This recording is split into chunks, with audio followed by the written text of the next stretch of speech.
Wednesday morning. Appreciate you clocking in, getting your day started with us right here on Fitz the Bill 1061 ESPN Richmond. Day one of Commanders training camp.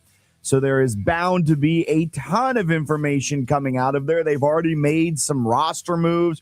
River Craycraft, who has one of the best names at the wide receiver position in the NFL, he's been signed. Anthony Fursker, a tight end, he's been released. They've activated some guys off the physically unable to perform list.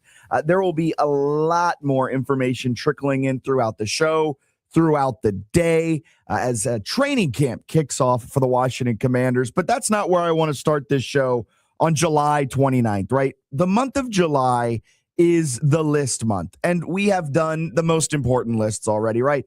We did the quarterback list. We did the coaches on the hot seat list, best coaches in the NFL list, edge rusher list, all of the high priority stuff, right? So as we wrap up the month of June, there's one last list that I have been dying to do. It has been a list that I have sweated over. I have poured my heart into, and it's the top sports movies.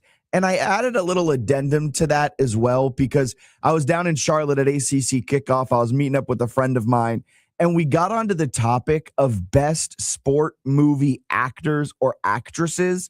And it seemed like there was one far and away winner in that category. But I want to bring it up to you to see if, maybe we were just off base. Maybe we were forgetting someone just really, really blatant. But I don't think we did.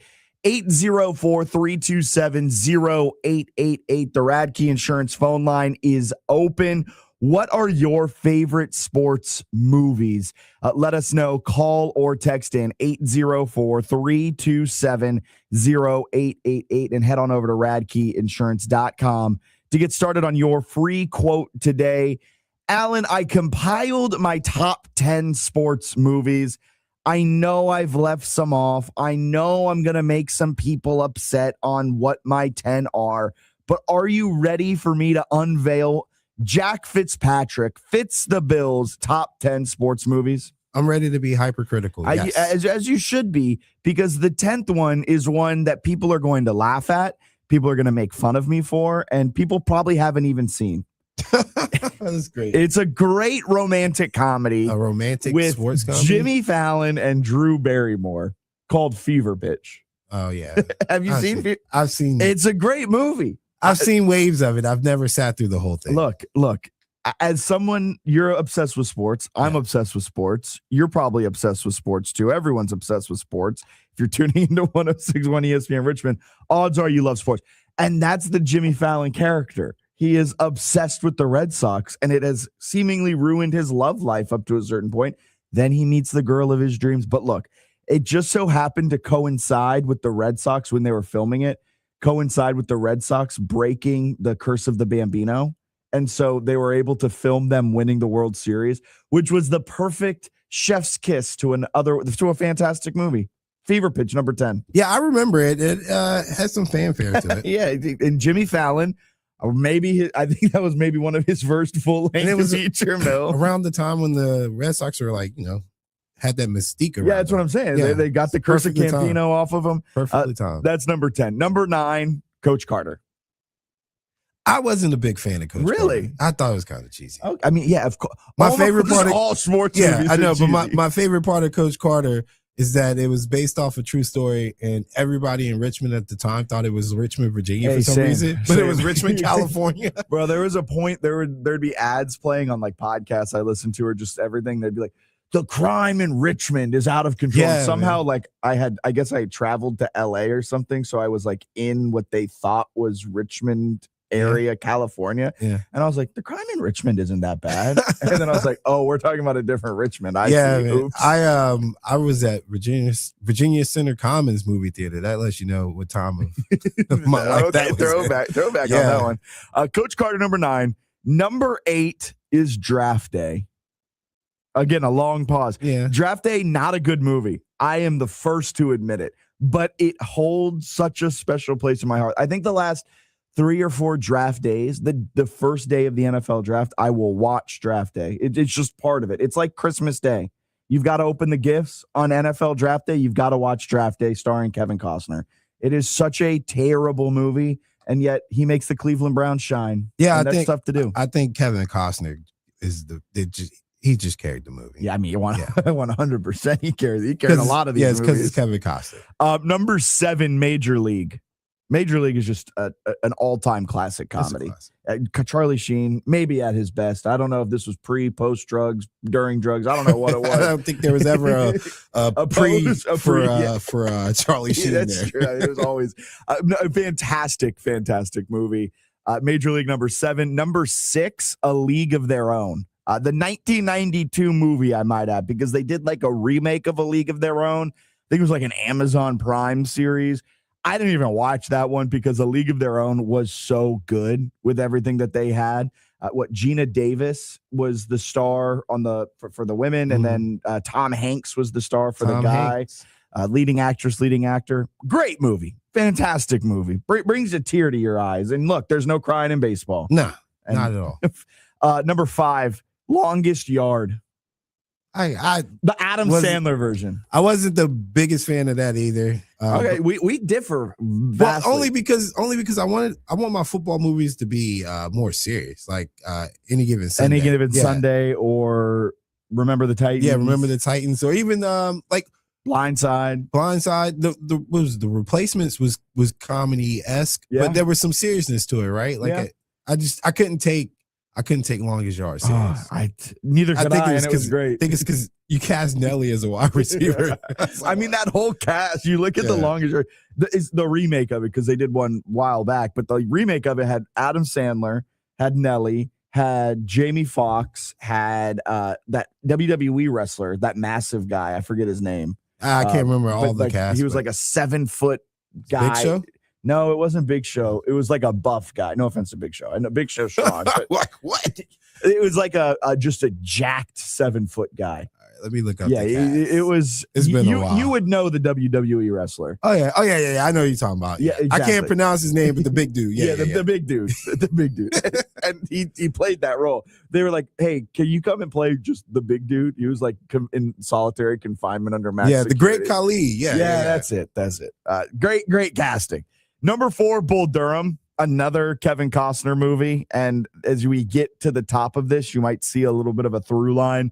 Bull Durham is number 4. Great movie. And then if you can ever make it out to the Durham Bulls stadium, they really play it up, and then they really just lean into the whole Bull Durham thing. Great movie. Kevin Costner's fantastic. Number 3, Remember the Titans. Remember the Titans cracks the top 3 for sure. Great. And a Virginia story, sad Virginia story, legitimate Virginia story. And that school's no longer called T.C. Williams. And Remember the Titans is number 3 because, man, that was just a great performance by everyone involved in that movie. Yeah. Number 2, Days of Thunder. Yeah, I've heard you talk about that. Have you ever seen Days of Thunder? I've not seen Days of Thunder yet, but I've heard great things about it. And honestly, I will admit, I had my window to watch things before, we get into the whole everything is sports, and I missed it. I had it on my list because remember we talked about it with Bruce. Yeah, we were making a list of things to watch. Yeah, I still got to get through a couple of those Bruce movies. We had about 2.5, maybe 3 weeks where we could have got that done. You still can. No, I can't. Once training camp starts, man, that's true. I got to catch up on 32 teams plus 100 and something college teams. I was at VCU men's basketball practice yesterday. They had open availability. And I was chatting with Nolan, the guy at ABC 8, and he was like, "Today's the start of the new season." Yep. That's exactly how I feel. I got VCU men's basketball today. He went up to training camp up in DC, or I guess in Ashburn, and then he's like, "From there, we got 804 high school football media day next Tuesday. That's going to be a big thing. We've got. I mean, it's kind of the start of it. My friend, maybe squeeze in Days of Thunder tonight. I was talking to my friend at Dave & Buster's, and he was like, "Oh wow, you really are busy." I'm like, "Yeah." I tell people like, "Hey." Monday, I kept telling them, they don't believe me. Well, you've got until like 2028 for Days of Thunder 2 when that comes out. They just announced Days of Thunder 2. It's never good on the second one. Top Gun 2 was good. Yeah, I was gonna say same vibe. It's Tom Cruise did make Top Gun 2 worth it. So Days of Thunder 2, I have high expectations for. It was really tough for me not to put Days of Thunder number 1. Days of Thunder was one of my first favorite movies. Such a good movie. Noted, Talladega Nights not in my top 10. Yeah, that Talladega Nights is nowhere near the top 10. Hot take, and it's not Friday, but it's a hot take coming at you on this Wednesday. I love Will Ferrell, the comedian, or like the comedic skit actor. I don't like him in Step Brothers. I don't like him in Talladega Nights. I don't like him in most of the movies he does. Don't really like the Anchor Man. I like him more sketch comedy and improv. Yes, exactly. Or like an interview. He's kind of he can play the straight man so well. Yeah. But then it makes me feel awkward when I watch his movies that he plays the straight man so well. Field of Dreams is number one. Full stop. Well, I'm going to tell you right now, you got at least one complaint. Somebody said Moneyball. I didn't hear you mention that. I didn't mention Moneyball. 804. You didn't put Any Given Sunday in there either, which I'm a little upset about. 804-327-0888. Let me know where I went wrong. Real quick. Let me recap. Go ahead. Let me recap. Number one, Field of Dreams. Days of Thunder. Remember the Titans. Bull Durham. Longest Yard rounds out the top five. Hold on. Yep. Well, you were going at the top. Yeah. All right. I was going to say, you can't have Longest Yard above Remember the Titans. 6 through 10, League of Their Own, Major League, Draft Day, Coach Carter, Fever Pitch. You didn't have any basketball movies on there besides Coach Carter. Coach Carter. Here's the next question that I was going to pose to you. And feel free, let me know. 804-327-0888. Yeah, Moneyball. We've already got one text in complaining about that. We have Chase texting as well. He said, did you just say Draft Day is not a good movie? That was a crime. That's one of my all-time favorite movies. Chase. I mean, Chase. Like, everyone's got different tastes. I think it's there's nothing that can be all-time great and Browns in the same sentence unless it's Jim Brown. Hey, that's true. and look, it's one of the greatest bad movies. That's how I describe Draft Day. Kevin Costner is the GOAT for that, man. We also got Darian. You've heard him on the Lake Lewis Jr. show. He's come in. He's helped me host as well. Darian mentioned Rookie of the Year, Sandlot. Yeah, I didn't include Sandlot. I'm telling you missed a couple. The classes. Program. You didn't have any of the Mighty Ducks on there, man. That's an oversight. Chris, he sent in via Instagram because I posed this question this morning on Instagram. He said Football Factory, which is a English movie. He said that's really worth the watch if you can find it. Okay. Adam, a friend of mine, Adam Sutton, he's up in Fredericksburg. I do Mary Washington basketball games with him. He said Hoosiers and he said Moneyball. Yeah. So these are all movies I know for a fact you're not going to find too many that's not going to put Moneyball on their list. Top 10. I like Moneyball, but this might be here's a crazy take. I have weird movie takes. It's your list. I got weird movie takes too. When I think of sports movies, Moneyball is too good. Like there's a level of bad. It's a movie, right? Yeah, it's not a sports movie. Yeah, I get you on that one. Like when they're like, all right, what's a great sports movie? I'm like, Mighty Ducks, Sandlot, Field of Dreams. Like there's a corny level. If you're winning Academy Awards, and get nominations, it's not a sports movie. Blindside, she won Best Actress. Sandra Bullock won Best Actress. That ain't a sports movie. That's some you know what? it's like docking people for having good teammates, right? Yeah, kind of. Moneyball, not a sports movie because it's too well produced. It's ridiculous. We're not gonna let you on any Hall of Fame movie votes, man, because I can see you right now. You're gonna be docking people. Had an all-star cast, can't do it. And that's why I love LeBron. He ain't never done it with an all-star. Kevin Costner carried the movie. He's the GOAT. LeBron James is the GOAT because he's been starring in sports movies, whereas Michael Jordan was in box office hits. I know that's why you took off Space Jam, because you didn't mention that. Well, this is going to be sacrilegious. Yeah. I've never seen Space Jam. The original Space Jam? Original Space Jam, or honestly, the new one. You're young enough that if it never hits your radar, that's fine. Okay. Like, I'm not going to dock you for that. Someone texted in, Field of Dreams number 1 is the only correct answer. Let's go. It's cool, but it's a list of 10. So what about the other 9? Because you better have Any Given Sunday somewhere. Well, Days of Thunder is number 2. Hey, some honorable mentions. We're still getting classic stories from the Any Given Sunday set. Any Given Sunday, I missed all of the Rockies. I didn't include. Yeah, I didn't even think about that. You crazy. Real quick, we're gonna take a break. We'll be back because politics, man. We've got to talk about the best sport in movie because it relays into this, and also the best sports movie actor and actresses there are. That's all coming up next. Text in what I did wrong. 804-327-0888. What are your top favorite sports movies? I've apparently omitted a ton of them. That's coming up next. Fitz the Bill on 106.1 ESPN Richmond. Back in just a moment. Hey, John, why so glum? I just got let go. The company's downsizing. This is the third time in the last 2 years.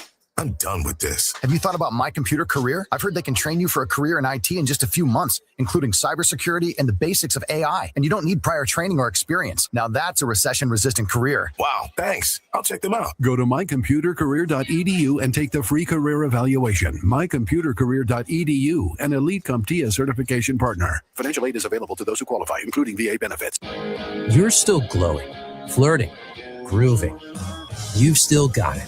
But your immune system weakens as you age, making it harder to fight illnesses like pneumococcal pneumonia and RSV.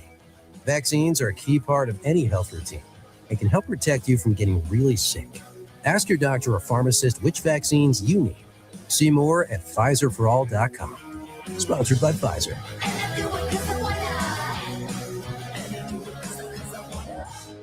1061 ESPN on-air interviews presented by the Herman Allen Plumbing, Heating, and Cooling Hotline with Lennox products that make the air in your home absolutely perfect. If the world were like a Sleep Number mattress, everything would adapt for your comfort.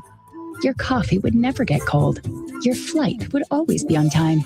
And your mattress would always respond to you and your unique sleep needs. Sleep Number mattresses are designed to respond to your body and shift with your changing life, helping you fall asleep faster and stay asleep longer. To experience a whole new world of comfort, visit a Sleep Number store or go to sleepnumber.com. Sleep Number, to a good life sleep. Everywhere you look, things are getting more expensive. But at Consumer Cellular, we're lowering the price for those 50 and up. Now you can get unlimited everything for just $35 a line. That's $35 a month for unlimited talk, text, and data. Switch to the carrier ranked #1 in network coverage and customer satisfaction and get unlimited everything for just $35 a month. Call 1-888-FREEDOM or visit Consumer Cellular online or in-store today. Price includes $5 credit for auto pay and e-billing. Taxes and fees apply. Data speeds reduced after 35 gigabytes. Rankings done by 2025 ACSI survey. Back to school starts now.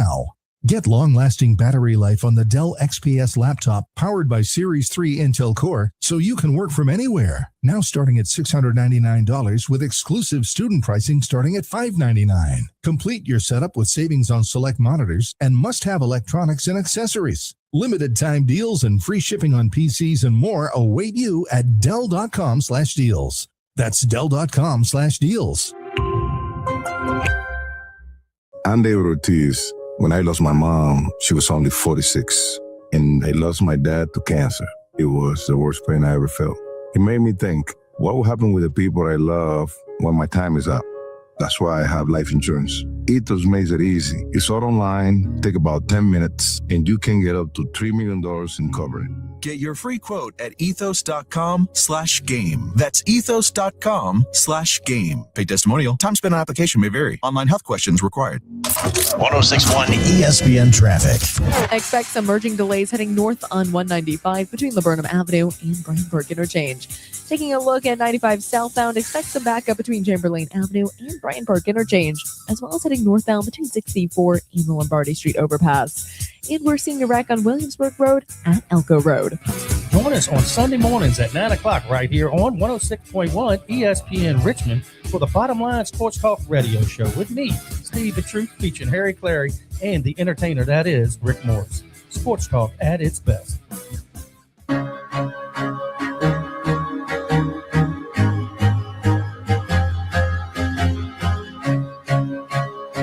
But you only learn that when you start losing stuff.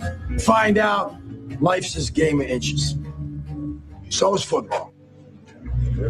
Because in either game, life or football, the margin for error is so small.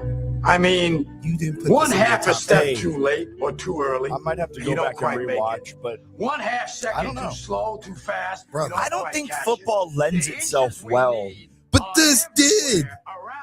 And now I don't know why that went so long on that reel for some reason. But it's like a 4-minute speech, and there's no way you can listen to that and not get hyped. I mean, look.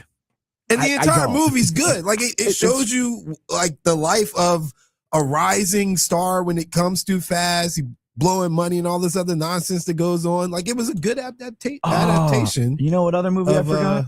Yeah. Jerry Maguire. Oh yeah, show me the money. Show me the money. Oh my God! You know what? I'm actually. This is the first time I've ever thought about this. But Jack, I'm a little ashamed that I'm on this show with you right now. I told you. I said I'm doing this. Get ready for it. We're gonna get. Look, we already have the entire city of Philly mad at us. Now we're gonna have the entire city of Richmond mad at us because your list, but not Richmond, California, because I'm not Richmond, Coach Carter. Hey, I think it's just kind of hard to have 10. It's really hard to have 10 because when I first started it, I don't know if you go through this when you do lists. Like you got the first like 4 locked and loaded. You're like, boom, boom, boom, boom, boom. I know. And then you're like, wait, now let me think. And then you think, and then you fill out the rest. And then you sit back and then you are talking with someone. And then Any Given Sunday, Jerry Maguire, Rudy, like all of these. Brian's song. Brian's song's a great movie. I will say, I think the proportions of baseball, basketball, and football are correct, right? There should be more baseball movies on your list if you're doing top 10 sports movies. So that's where I'm going to next, because the best sport in movie, hands down, is baseball. Like baseball is by far the best sport to put into a movie. You probably get more people watching a baseball movie now, even though the sport's not as popular as it used to be. 1,000%. 1,000. But you look at some of the movies that they've been made, like Field of Dreams, that's number 1. Texter, shout out to the texter for saying I'm correct. That's all I need to hear each and every day. I just wake up and my alarm says, you're correct. And I'm like, there we go. I'm ready to go through the day. And that's what this texter's doing for me. Baseball, you got Field of Dreams, you got Bull Durham, Kevin Costner, League of Their Own, fantastic movie, Moneyball. You know how I feel, but it's too good to be a sports movie. The Sandlot 2 lends itself really well to being in movies. Baseball, by far, best movie sport, best sport in movie. I don't know how to properly word that, but it's the best. Yeah. A sleeper here is hockey.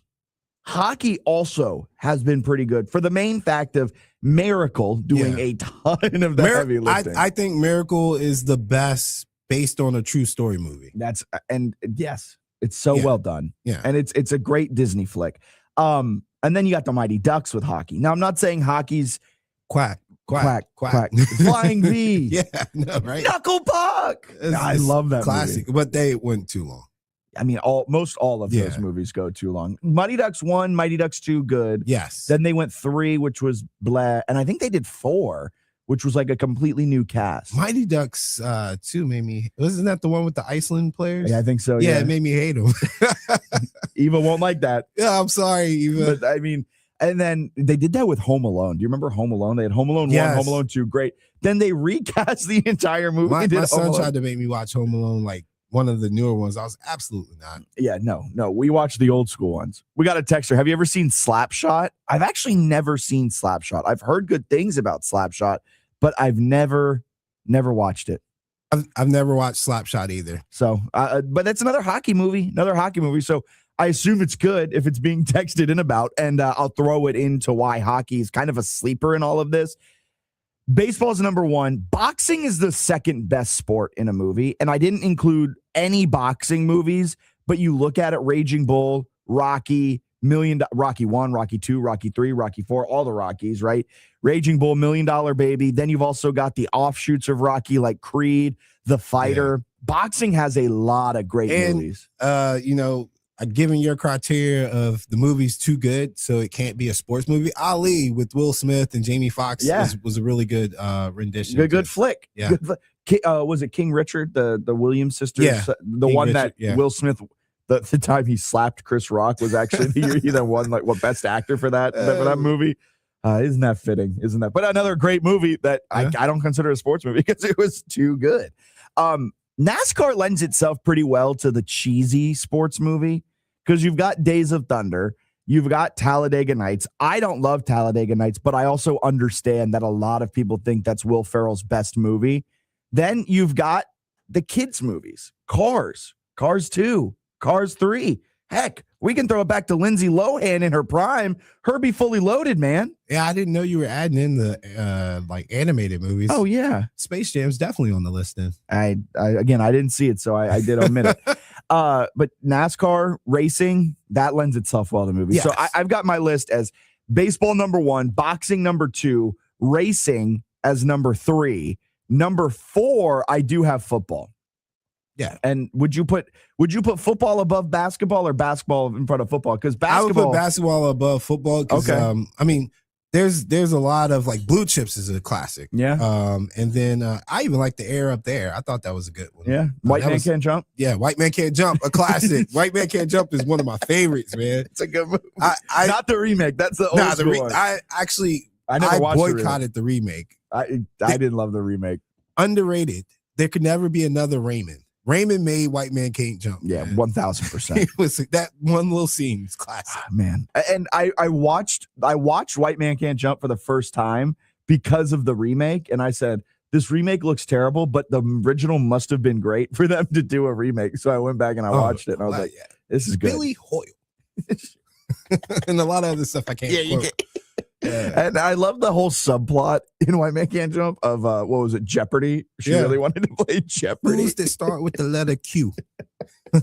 Oh, you got me cracking up. And then, okay, so you would put basketball ahead of football, and so football would round out the top 5. Remember the Titans? Friday Night Lights was also an omission. I didn't include Friday Night. Man, dang. But these are, I've omitted, this is so many more than 10. I'm docking Friday Night Lights because they made it into a series. Yeah, man. It ruins the movie. Thank you. It does. Thank you. Because then you talk about Friday Night Lights and you're like, well, you're talking about the movie, or you're talking about the series. Yeah. It's like, well, I'm talking about Friday Night Lights. It dilutes it. 1,000%. But remember, the Titans is a lot of heavy lifting for football. Yeah. Like, that is such a good movie. Now it leads me to best sports movie actors and actresses. Well, I mean, Kevin Costner's got to be the best, man. Thank you. Thank you.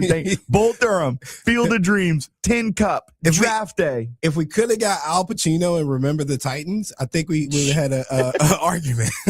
But Denzel was too good. Have you all seen Varsity Blues? I've not seen Varsity Blues either. Yeah, I forgot about Varsity Blues as well. Might got to start another list. We got our Bruce movie watching list and our Texton movie watching list, because there's a couple. Ton. Slapshot.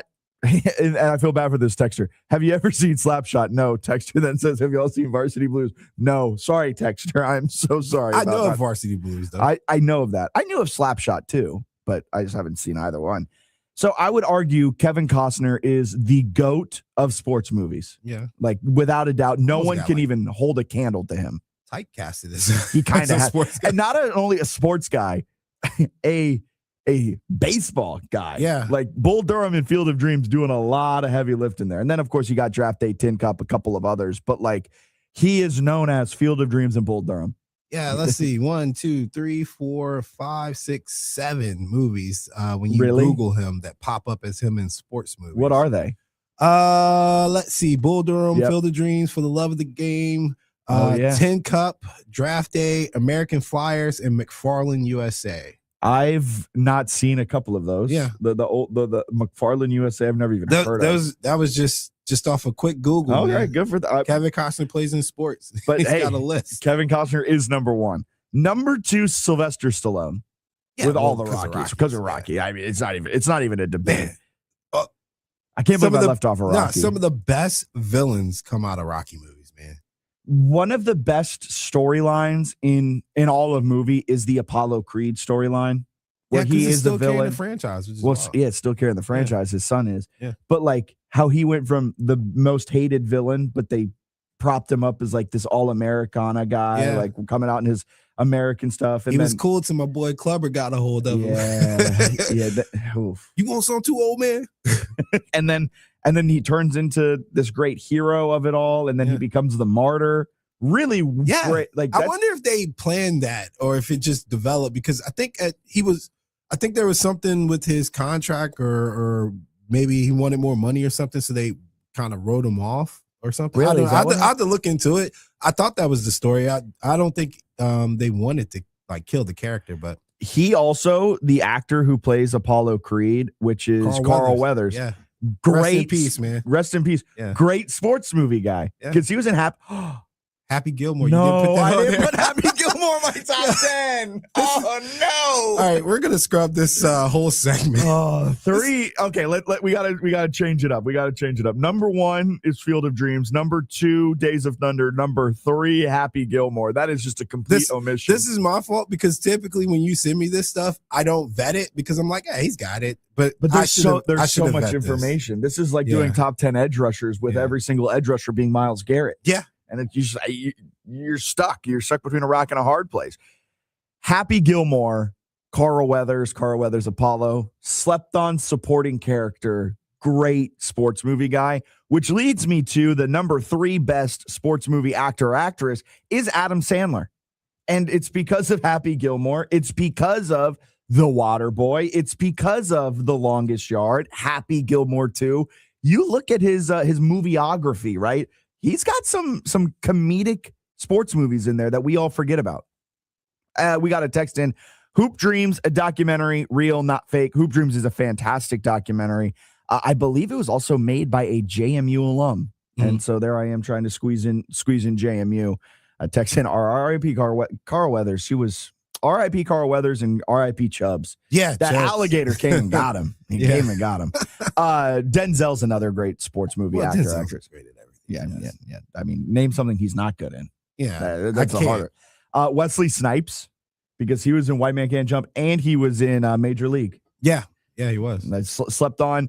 Gina Davis, League of Their Own. She's great in that movie. Kurt Russell, Miracle, does a lot of the heavy lift in there, but Kurt Russell was fantastic in that.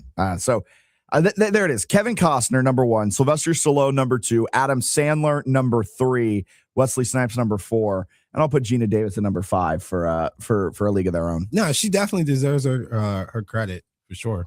So that's always fun. 804-327-0888.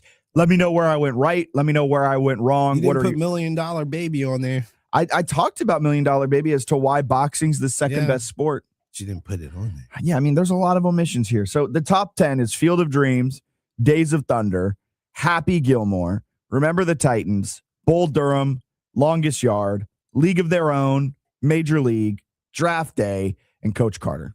All right. Happy Gilmore pushed Fever Pitch off the list. Oh, Happy Gilmore's classic. That's such a good one. And yet, so many omissions. Any Given Sunday. A lot of people saying Moneyball, but I stand by my take, my hot take on this Wednesday. If you want an Academy Award. Hold on, because I got to make sure we get this clarified. Okay. Listen to me. Chat. I am not with him on the Moneyball thing. So he's by himself, chat. Hey. Oh, we got another text in. Vision Quest. I've never even heard of it. And it's a coming-of-age romantic drama made in sports 1985. Film. That's why we haven't heard of it. Oh, man. What is it even about? 85 is a great year. Wrestler. Wrestling didn't even come up. There was that whole that one that Zac Efron was in, right? Yeah, but this is like real wrestling, and Zac Efron was like WWE. Yeah. Hey, that's still real wrestling. No, it's sports. No, I guess sports. I give it that. But I mean, high school wrestlers and that kind of stuff, I think should still be separate. It's a completely different sport. Yeah. You are correct there. All right, let's get a quick break and step aside. We've got some news or snooze. Let's get to the hard-hitting stuff that's happening around the world of sports. That's coming up next. Fitz the Bill, Richmond's morning sports talk. Back in a moment. This is advertising material. Dump trucks, delivery vans, tankers, 18-wheelers, 35 types of commercial vehicles share the road with you every day. When one hits you, trust me, the company's lawyers are already moving. You should be too. Over $2 billion recovered. Alexander Chenard trial attorneys are ready to fight for you. Call 877-222-6666 or visit alexwins.law for your free case evaluation. Don't wait, alexwins.law. This is advertising material. Past results do not guarantee future outcomes. Every case is different. Philip George is licensed attorney in Virginia, is responsible for legal work. Office is located in Norfolk. Tune in to the Henrico Huddle with Dennis Bickmeyer the last Wednesday of each month, afternoons on 106.1 ESPN or updates online at henricosea.com. Looking for a great spot to stop by for great food and cold beverages? Make Shepherd Street Tavern your new go-to destination. Frosty craft beers on tap and Cajun-influenced menu specialties such as crab rangoon deviled eggs, barbecue tofu bites, or our signature Devil's Triangle hot chicken sandwich. Now under new management with the same laid-back vibe indoors or outside on the patio. Shepherd Street Tavern is located at 2922 Park Avenue in the Museum District. Check out our Facebook page for the latest specials.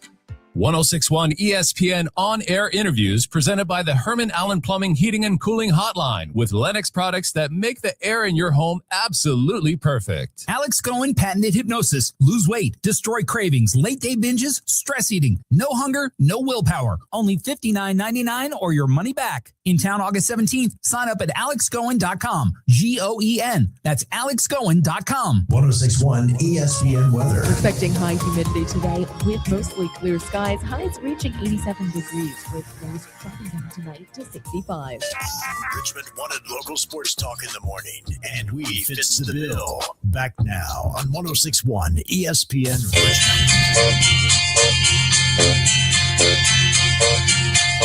They say we're young and we don't know. We won't find out till we grow. Let it play. Well, I don't Let it play. know. All that's true. We've omitted some others, and so we had to quickly put a pause on News or Snooze and come back to some of the ones that I've forgotten. Varsity Blues was brought up. Groundhog Day was brought up. The program. Someone did bring up the program. Darian, on our Instagram, I posed the question: What are some of your favorite sports movies? Darian did bring up the program. That is another omission that we've had. So. There's been a couple. Cool Runnings was one that I also forgot about. So yeah, there's a good amount of guys that we have omitted in this list. Let's go out to the phone lines. 804-327-0888, the Radkey Insurance phone line. Head on over to radkeyinsurance.com to get started on your free quote today. We've got Nick out there on line one. Good morning, man. How we doing? What's up, man? I hope you guys are doing a great job. But look, you forgot the best sports movie of the last 10 years. And it had your boy Adam Sandler in it. Hustle. That movie was outstanding. Yes. That was such a good movie. I did forget about that one 100%. And then who was the NBA player that played the star? It was I forget. Was it? It was actually the guy. Him and his brother played in the NBA. Yeah, man. He was just the better of the two. I did forget that movie. I'll be 100% honest. That's what going through. I was talking with Alan in the break about this. This exercise is so funny because you realize how many actually good sports movies there are, and you're like, wow, it's really tough to whittle it down to 10. And I forgot about a lot of these. All right, man, no doubt. But appreciate you calling in, Nick. Have a great rest of your day. Another one I forgot, Uncle Drew. Another one I forgot, the LeBron James documentary. Ugh. Okay. What? The LeBron James documentary was good. Yeah. That's how we got that Kanye, Drake, Eminem, Lil Wayne song. We forgot. Forever. Yeah. Oh, yeah. That's true. That's a good song. And ironically, every time I do hear that song, I don't think about his album. I do think about the movie. That's what I'm saying. Oh, another one. Oh, Air Bud. You forgot about Love and Basketball, Above the Rim, which is a classic. Have you seen You brought up Above the Rim. Yeah, I did bring up Above the Rim, but Love and Basketball. I don't think I've seen Love and Basketball. Oh, Sinai. I became a fan. She forever stole my heart on that one, boy. She's definitely top 5. Hey, the Vision Quest texter texted, and I was a high school wrestler in '85. Yeah, a Young Madonna soundtrack. Young Madonna did the soundtrack for Vision Quest. Hey, that's all you needed in '85, man. Madonna had the world go around. Little Giants. Low key, she still does have the world going around. She does. 804-327-0888. Keep coming bringing them in. Moneyball is a good movie, but off factually. I also have this issue with Moneyball. The A's won in 2002 because of pitching. Tim Hudson, Barry Zito, Mark Mulder, not Mark Hatterberg and Chad Bradford. Wasn't Tejada also on that team? And he was like Rookie of the Year. Yeah, he was also like 40. But look, hold on. In Moneyball's defense, if you're making a movie, come on, man. Hudson, Zito, and Mulder, that's of course they're gonna win. The movie's over right there when you hear those three. Yeah, and maybe that's why he had no money to work with. He spent it all on his spaces. You got Like Mike is a classic too. Yes. Like Mike is a great one. Yes. It is a fantastic one. Stick It. Good, funny gymnastics movie. I mean, if we want to go down the Disney movie list, I got a whole list of them. Jump In. Hey, Mean Green. You remember that? The soccer one? No. Disney movie. It was kind of cool. Did you ever watch Luck of the Irish? I did not. Okay. That was a basketball movie. Did you ever watch I Just Lost It? Is that the name of the movie? No. It was Mean Green, Luck of the Irish. What was the one we just? I forgot it. Yeah, I mean they had a lot of. It was, man, that's a bummer. But all right.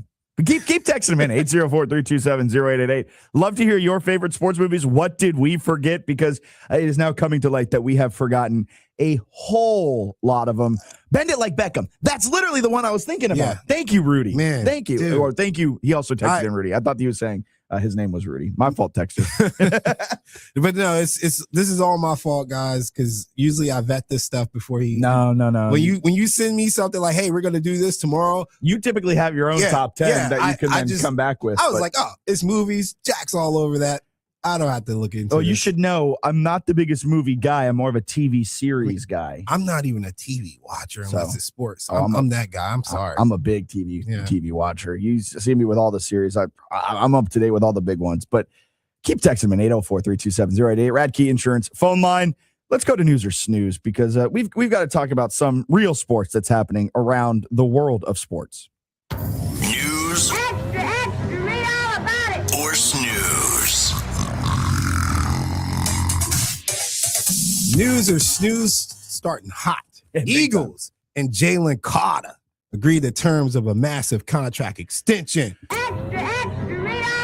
You beat me to it. Yeah. 4-year my extension. boy. Yeah. Have him spit and pay him. That's right. Hey, look. You play there you stupid go. games, you win stupid prizes. You play stupid games, you win $152 million worth up to 160. Dramatic pause for the emphasis there, right? Yeah. Don't mess with Jalen. Come on, man. You messing with Jalen Carter. What do you expect? You lucky all you got was spit. So they agreed to a deal that's keeping him in Philly through 2031. Deal is worth $152 million with $106 million guaranteed. It can get up to $160 million depending on certain, bonuses and things like that he hits. $38 million average annual value makes Carter the highest paid defensive tackle in NFL history. Until Quentin Williams gets paid. Yeah, probably. Well, no, it's the Cowboys. Actually, you're right. Until Quentin Williams gets traded and then subsequently paid. Carter was the number 9 pick out of Georgia. He was rumored to be the number 1 pick. Then some off the field things came up that have now kind of. And then the Falcons did the dumbest thing I've seen in quite some time. What'd they do? Was that the draft? They passed over him. Oh, okay. Yeah. I thought let him land in the Eagles' lap. I thought that was the draft they traded out. Eagles of the got a first Super Bowl round out of it. Good job. Yeah. Anchored a top 5 defense. He was one of the big reasons they got that Super Bowl. And like I said, right, he had the spitting incident last year with Dak Prescott in the season opener that got him ejected for the entirety of the game. But when he's on the field and when he's not being kind of a knucklehead, he is balling out. He has been dominant, and the Eagles actually just shored up other Georgia defensive tackle Jordan Davis earlier this offseason with a 3-year, $78 million deal. So they have shored up the interior of that defensive line, and the Eagles have shown that they want to build through the trenches. And look, it works. And typically when you build through the trenches, good things happen. Now, looking at Philly, and this isn't just me coming, then this just isn't me coming from as a Philly hater, but I will say, I forgot where I was going with that one. You're probably going to say that it's a lot of money to pay somebody with off-field issues and questionable character, because that's what everybody else is saying. No, I think it's actually a great deal. I think it's fantastic. I think you build through the trenches, you win a lot of Stoutland leaves, their offensive line coach. There's going to be a lot of question marks on the offensive line. How important was he? Jordan Mailata credits a lot of his development to Stoutland. Exactly right. So they've built through the trenches. It also helped that they had the best offensive line coach in the NFL who decided to retire this offseason because he hates Nick Sirianni that much. A lot of stuff happening over there. Is that true? Is it not true? You're right. I can't dispute it. Is it not true? Yeah. It's the rumor mill working. Okay. But he did kind of say something where he was like, I don't want to have my name associated with that offense. Yeah. And so I'm just saying. All right, let's go on out to the phone lines. We've got A from Short Pump. Morning. How we doing? Hey, how you doing? Great. How are you? Doing great. Hey, first of all, guys, I love your programming throughout the day. I'm a big Braves fan. Y'all keep doing what you're doing, okay? Thank you. Yeah, but what I want to talk about was VCU, okay? I don't know if you guys have touched on this or not. There was a caller on Monday, I believe, that called Matt's show, and I didn't have a chance to call back again. He was dead on. these coaches that are leaving VCU, and from what I understand, they have to have a play home and away series, but the buyout is like $200,000 or $300,000. That's chump change, and they should make that $1 to $2 million for a buyout. That would be nothing for these Big Ten or ACC or SEC schools. And honestly, if you think about it, the new coach, hopefully the coach here will stay for a while, but the new coach, he'll sign the damn thing because he's not going to have to pay that fee because the school will pay it. Yeah. So he'll sign that. And what's the worst case scenario? We either get money, a lot of money, or we get a nice home and home, which will bring us some TV revenue. I can't believe that no one has touched on that yet. So I hope that Ed McLaughlin and Dr. Rao have learned from that. Hey, that is that's a great point, and I appreciate you calling in. Have a great rest of your Wednesday. That's a fantastic point, and funnily enough, we actually talked about that. I sat down with Phil Martelli Jr. earlier this week, and it's going to be our episode of Sidetrack that you can hear on Friday at 9 a.m. And kind of at the beginning of that conversation, we dive into scheduling. We talked with Martelli like an hour after that Rothstein tweet came out that said that UVA would not be honoring the return game at VCU. Instead, they're just going to buy out of that one. So we talked about it. We dove into it with Martelli and the scheduling issues and everything like that, and even got to the point of his contract and that buyout clause, because you're right there, in the fact that the buyout of the return game at VCU is not that much money. And secondly, VCU is still the only team, the only program that I've ever come across to have that clause in their coach's contract. Martelli and I talked about it a little bit. Martelli even brought up the fact maybe they need to up that buyout a little bit. And it was a really interesting conversation. I don't want to spoil all of it, but that'll be played in full. It's a great about 45, 47-minute sit-down conversation. Coach Martelli was really gracious with his time. I think it was a very insightful conversation as well. The full thing will be aired live on Friday. If you miss Sidetracked, which is every single Friday at 9 a.m., you can find it on Apple Podcasts, on Spotify Podcasts. You can listen to the full thing also on YouTube, on the Fitz the Bill YouTube. So that's our Sidetracked episode on Friday, a full sit down with Martelli where we dive into exactly that. So I'm glad you brought that up. So a little bit behind the scenes on that too.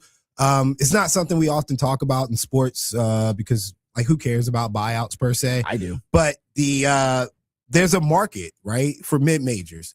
And the reason why, and this is something that VC probably should say, or Ed should say out loud so people understand. The reason why that buyout for our coaches are so low is because it attracts those high-rising coaches, right? Like coaches will not come to your school with a buyout that's higher of like $5 million. Yeah, they're not going to come to a mid-major with the buyout that high because the mid-major, for what it's worth, is a stepping stone for the bigger conferences. So it's a balancing act, right? You got to make it attractive for the coach that you're bringing in because you want him to sign with your school, but also not make it difficult for him to necessarily leave or elevate his job status, which I think a lot of people, we don't think past our schools, right? Like when I see Coach Martelli, I'm thinking Coach Martelli is my coach. He's staying forever. Like that's what you hope for. Yeah, right? That's another thing we dove into in that conversation. But the reality of it is Coach Martelli is here for as long as Coach Martelli is here.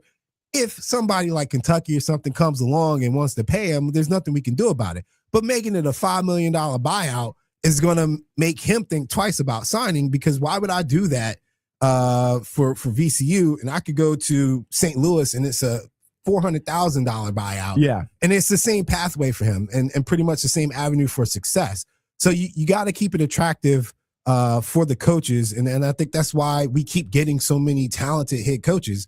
The home and home is just the way to kind of supplement that, right? Like you pay the exit fee and then you pay us for the home and home.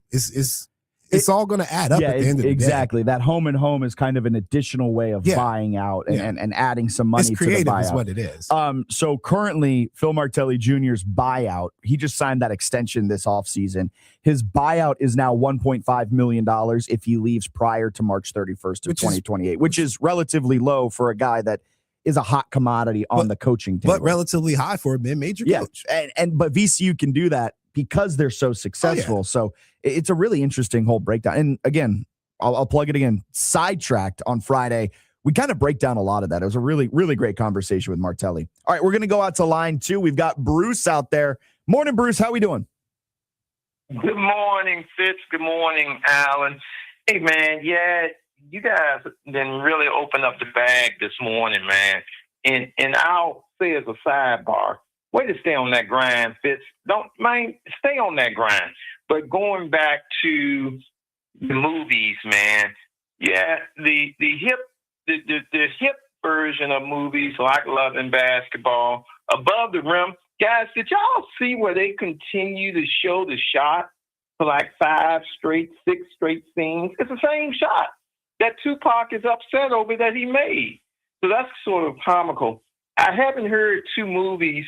I haven't heard you guys talk about from a dramatic scene, 42, which is a great movie. Yep. And then I have not heard you guys say, Rudy, Rudy, Rudy, Rudy. Rudy didn't make it. I'm not the biggest Rudy fan, the movie itself, but 42 is another omission. 42, great movie. R.I.P. Chadwick Boseman. Fantastic movie. Thanks, guys. Appreciate it, Bruce. Have a great rest of your Wednesday. Talk again here soon. 42, another omission. 42, another one we missed. Yes, man. I'm actually upset that I missed that too. Big Jackie Robinson fan. It's also crazy, like we were saying. You go through this list and you're like, wow, we forgot about this one. Oh, we forgot about this one. Oh, we forgot about this one. A lot of movies we forgot about. Forgot about everything. Yeah. Can't forget about our news or snooze though. So I guess there you go. Put us back on the rails. Yeah. There we go. Put us back on the rails. Commanders tab ex All-Pro Welker, as in Wes Welker, as the tight end coach.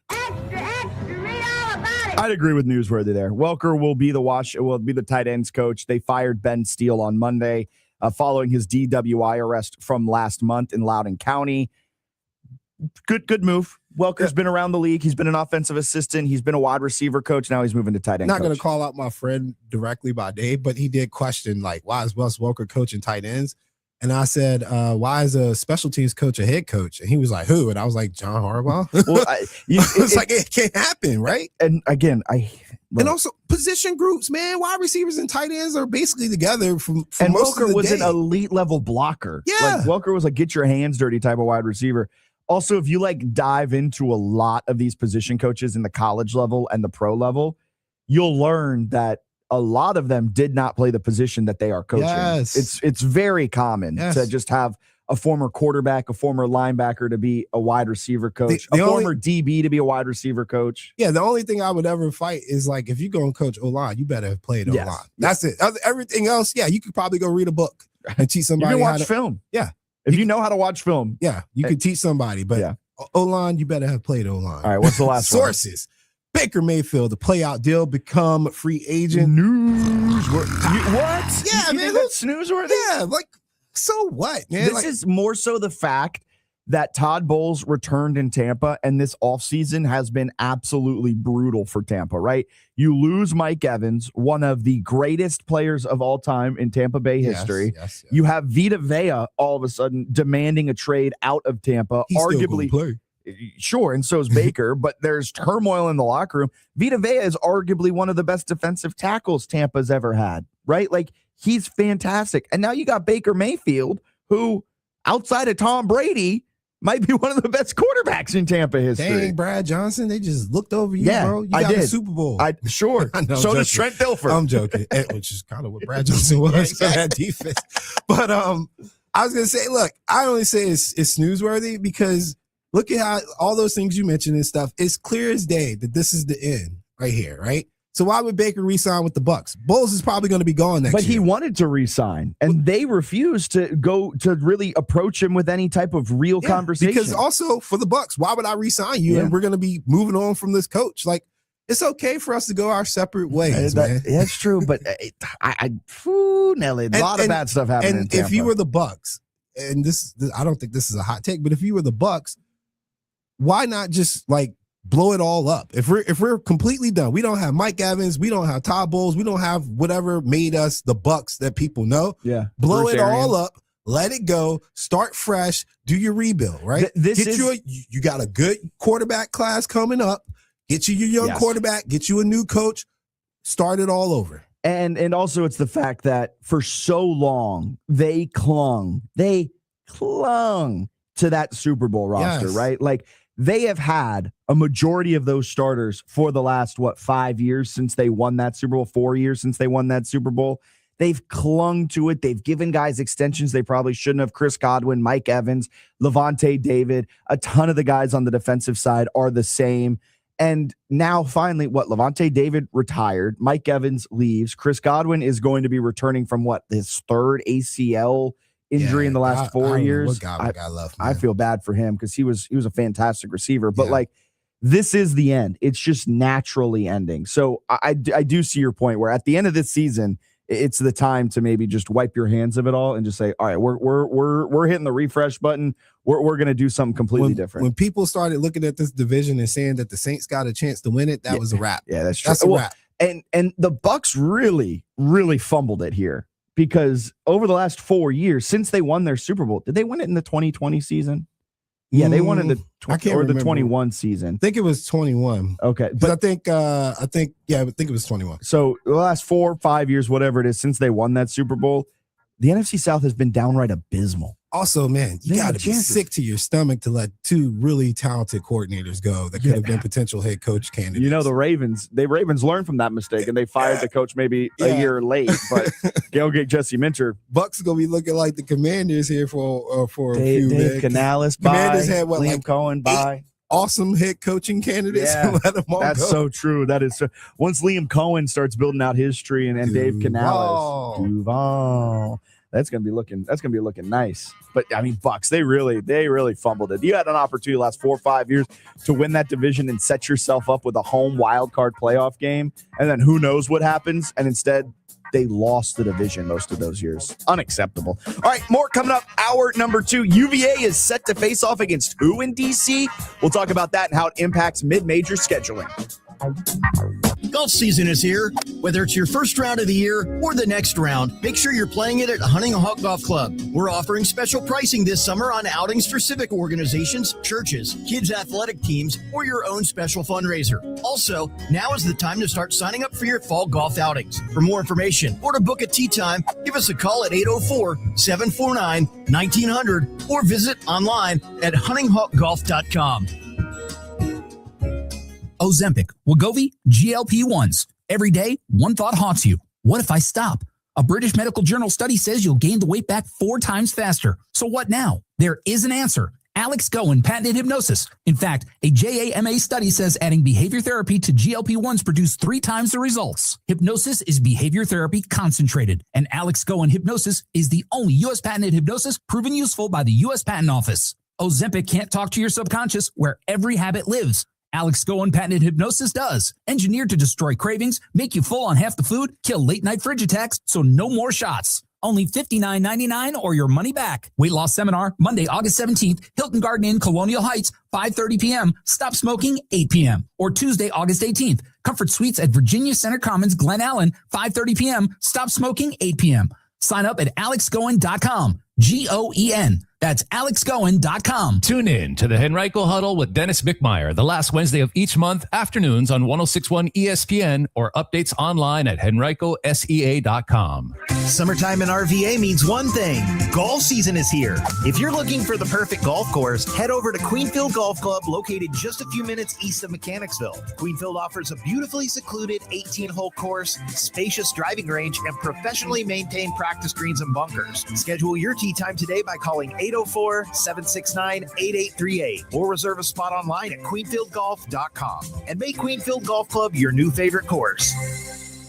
Your home for Richmond Spiders athletics all year round. W291CL Lakeside Richmond. WURV HD2 Richmond. We are 106.1 ESPN.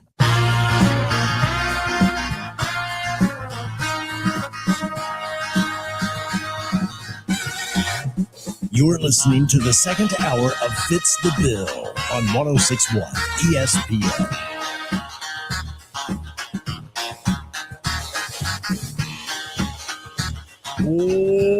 Welcome in hour number 2 of Fitz the Bill on this Wednesday morning. Appreciate you clocking in, getting your day started with us. It has been a fun first hour. If you missed out on it, sorry.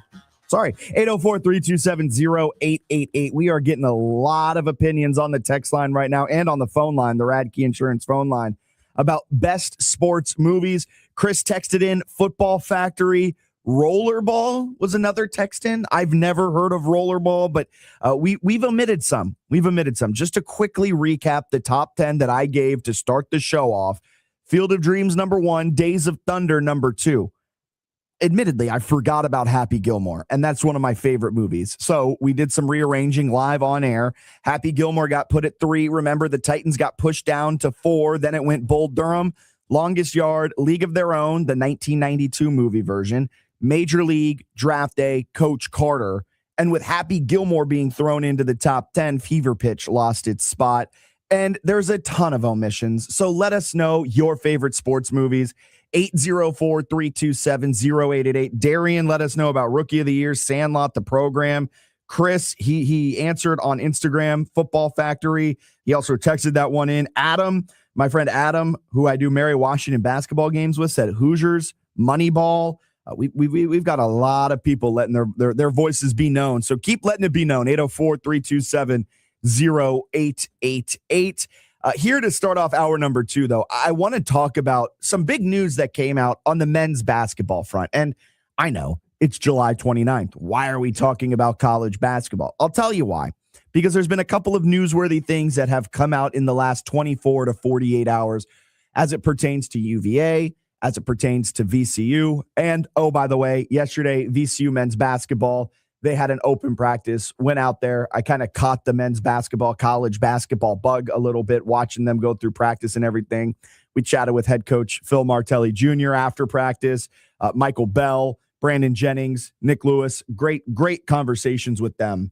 And we'll air some of those probably later on this week, some of those interviews. But I got the college basketball bug here a little bit, Alan. And yesterday, news came out that UVA is set to face off against Arkansas in a neutral site at Capital One Arena. It's apparently going to be in early November.